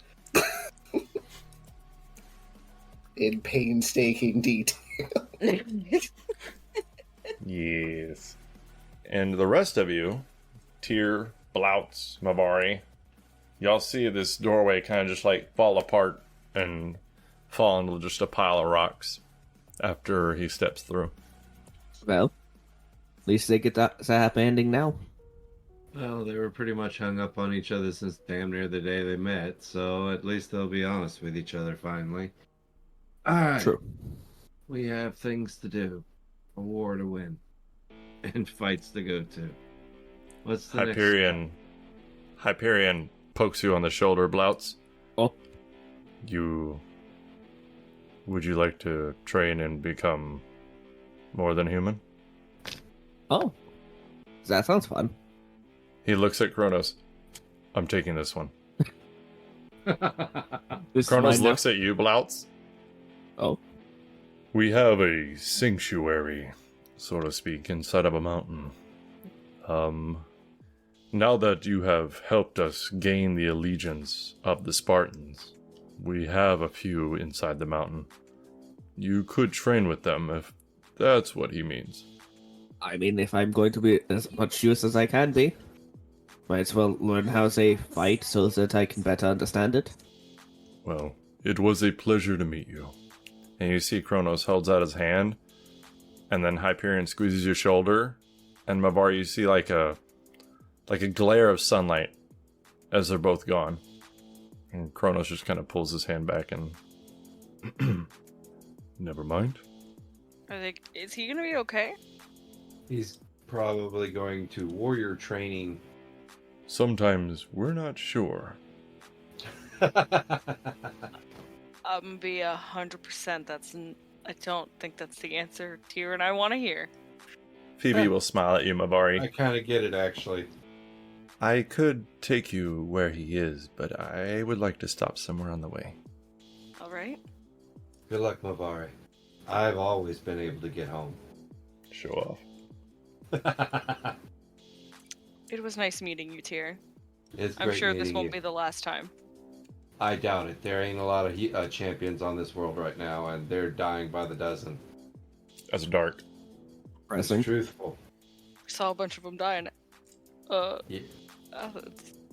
So when we get done with our trainings, I'll be keeping an eye on you. Oh. Okay. I'll make sure not to do it while you're in the shower. What is a shower? Something Seltra told me about. Mavari has the most disgusted look on her face. Yep. You know what, Tyr? I hope next time we meet, your jokes have become better. I hang out with a total of 5 people. I doubt it. Right. And Mavari will walk over to Phoebe. Kronos will look at you, Tyr. When you write your stories of you and your companions, remember, Blouts is the dragon caller. Dragon Caller. Alright. Call Dragon Caller Blouts. Mavari, the Hollowed. And he looks at you in the eyes. And the Celestial Sage, Tirani. Thank you. A hero's name is to be remembered. Mavari, Phoebe takes your hands in hers, facing you and smiling at you. Then she turns to Kronos. He smiles at Phoebe, and then at you. It was good to see you again, Mavari. And Phoebe asks you, Mavari, to picture the area outside the tunnels where you entered the back way to Sparta. Alright, Mavari will picture that place, but it's hard to not imagine it all caved in. That's fair. As you open your eyes, you see yourself there. A large slope of rubble and dirt marked the area where the tunnel used to be. Good job. I'm kidding. High up on the hill's plateau, you can see the edge of buildings that almost look like the verge of falling downward. On top of this fallen rubble of dirt and stone, you see a woman walking around carefully. She's pale and has delicate features. She has brown hair that falls to her lower back. Her eyes are bright green, and you can see leaves growing out of her. She smiles and waves at you both, and then beckons you over to look at something on the ground. As you get closer to her, after, having a few issues maybe climbing up the rubble, you see what this green-eyed woman is smiling about. Slowly rising up out of the rubble, about 8 inches, is a blooming rose that you have never seen before. The stem is a normal green, but with a red tint around it. The petals are a soft and glowing red that seems to shimmer as if moving. It is akin to a rose with flaming petals. Phoebe softly approaches you from behind, and she says, "There are many people out there suffering from the same affliction that she was. Her pain is not visible, but it is still deep. The petals made in her image will heal those who choose to partake in them. It is to help keep those suffering from past wounds to heal. Eating a petal will heal you, but they shine bright even at night, so that anyone who sees them and feels like she did will know what it means. No matter what, you are not alone." And she holds out her hand to you. "If you take my hand, then your road turns into fate. You will always have a choice, Mavari, but I wish for you to be at my side. I have spoken to the others, and they accept you. I would like to take you where we live, should you agree." Mavari will look down at the little Razmi rose. Hold on, let me write that shit down. The rose me. Rose me? Not that one. I hope she got to be in a place that's peaceful. I just wish she could have gone home too.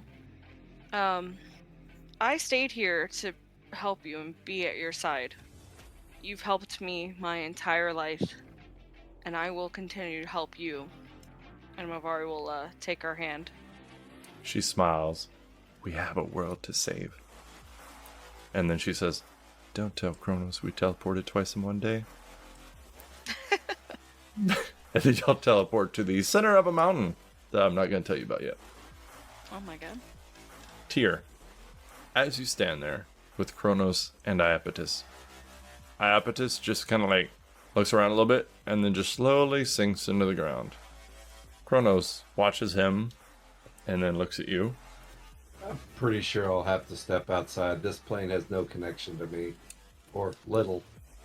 Whether you're up there or down here, this is your home. Agreed.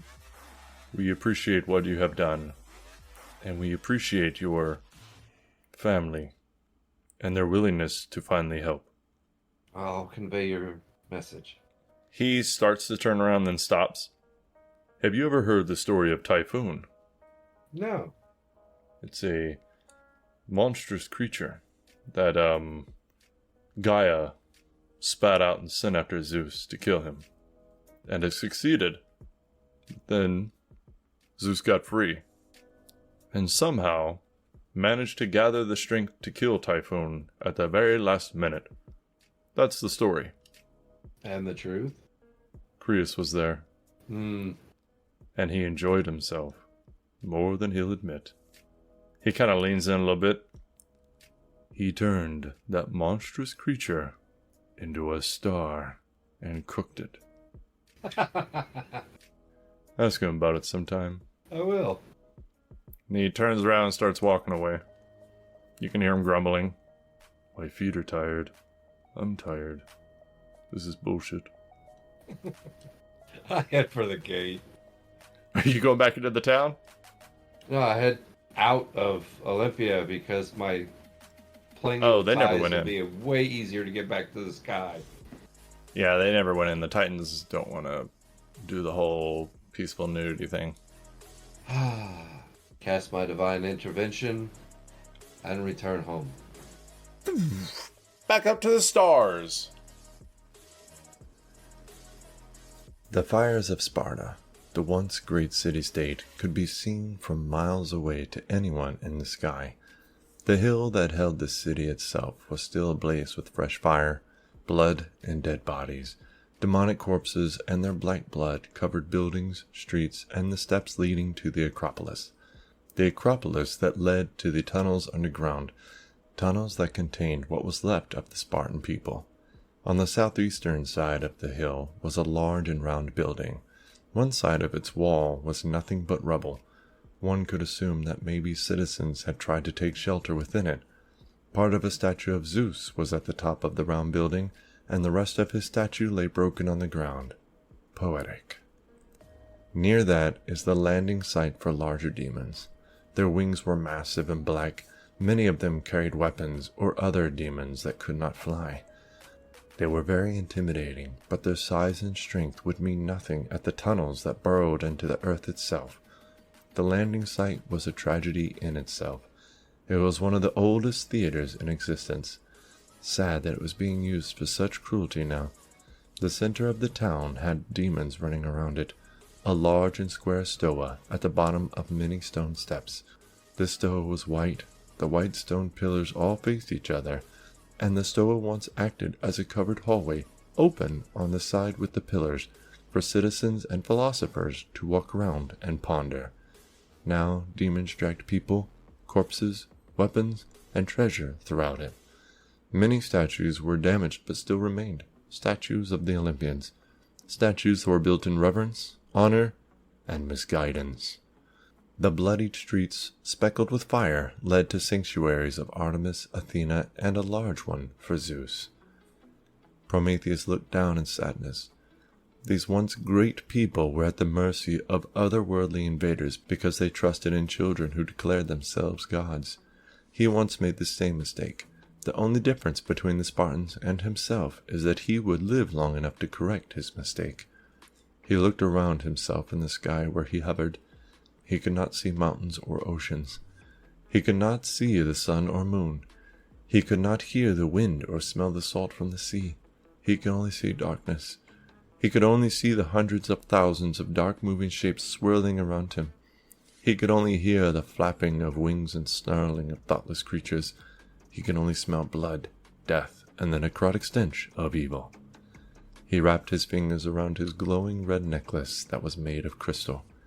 His red bushy beard, his red long hair, and his red robes flapping in the wind around him. He could feel the warmth of it. He could feel the crystal wanting to pulse and be free. He closed his eyes and let it happen. Pure fire wrapped around him as he became visible. Fire not made of earth, not of heaven, but of chaos itself. Known to be one of the first things ever created by one of the first things to ever exist. And now it wrapped around Prometheus and spread outwards. He gritted his teeth and tightened his muscles as this ancient and primordial element filled the air and pressure around him. He was gifted to not be harmed by it as long as he bore the necklace. But the pressure was still a lot. Around him demons screamed. This fire filled the sky, circling above, and then spreading down the funnel of demons towards Sparta. Prometheus tried to aim the powerful element, but he hoped he could avoid Spartan casualties. It didn't take long for the fire to spread around the demons into the ground. Some demons, bearing fire themselves and immunity, tried to withstand it, but were made to ash in less than 1/10 of a second. As the fire spread out, it thinned out. As it thinned out, it got weaker. Then he felt cold. Prometheus felt a chill, and his fire became too thin, too fast. He opened his eyes and looked around. Demon corpses dropped out of the sky like black and charred rocks. The sun was already starting to show through, but there in front of him, floating in the air, was an Olympian. Floating there was a god made in the image of peak human physique. He had a long and curly gray beard, and long and curly hair down to his mid-back. Around his neck was a brass necklace of many circles. Each circle pictured one of the Olympians. He had sky-blue eyes that were narrowed under a furrowed brow. He had algae around his wrists and waist, and his ankle-long fastunile was made of seaweed. In his right hand, resting on his bare foot, was a long golden trident with intricate carvings along the shaft. Water was swirling in the sky around both of the divine beings. Prometheus realized that the fire had been spread too thin, and Poseidon was able to snuff it out. Poseidon, eyes narrowed, looked at Prometheus. "Who freed you?"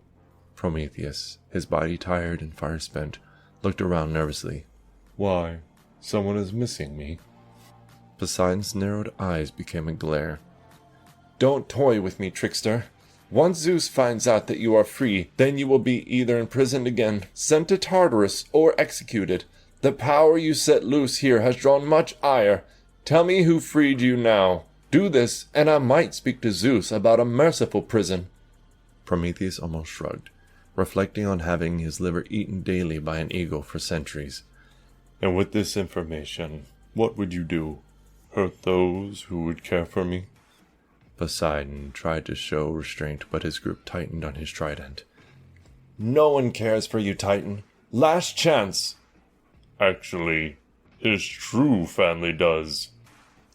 The water evaporated in the air around them as Oceanus appeared behind Poseidon, his blue armor reflecting the sun as it started to show through, his brown hair blowing in the wind to the side of his head, and his brown eyes light with anger. Poseidon pulled his trident to his chest and gripped it with both hands. He spat angrily at Oceanus. Fine, a washed-up old god and a useless thief. Once Zeus learns of your betrayal, then your entire legacy on those forsaken islands will die. I will make short work of both of you.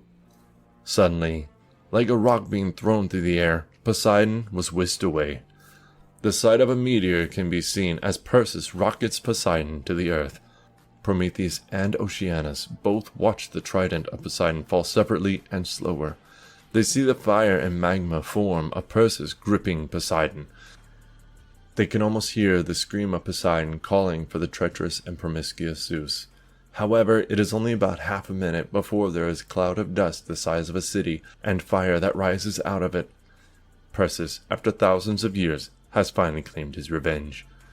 Oceanus, looking out, must go and calm the seas before Zeus notices, as guided by Kronos and Phoebe. Prometheus, looking out at the sun in the distance, just smiles. And, you guys haven't heard this, but, let me go back to my notes. There it is. This actually concludes the Titanomachy, Reckoning of the Titans, Chapter 1. This is the end of one chapter, and we will be starting another with all new characters. It's going to be a fun little story. I love you all. James, Becca, Brittany, Darren, I am here. Dylan. And thank you, dear listeners. Please continue to listen to the continuing stories and adventures of this interesting world. Yeah. Yeah. Yeah. Yippee. Yeah. That was actually really good, James. Yeah, it was Thank really you. good. I was no You longer were made to playing me. Tears, so I could actually tell the story. Oh, okay. That sounded a lot like Tear the Sage. Well, he's still part of me. It's fair. He's a part of me too, No. but with lotion. What? Oh, No. that's I not. mean, to be oh. fair, he's a very pretty elf. He is a very Yeah. pretty elf. He's a sexy boy. Guys, I hate it here. All right, we'll see you next week. Until then, you're gonna have to fucking guess who's gonna be there. Peace.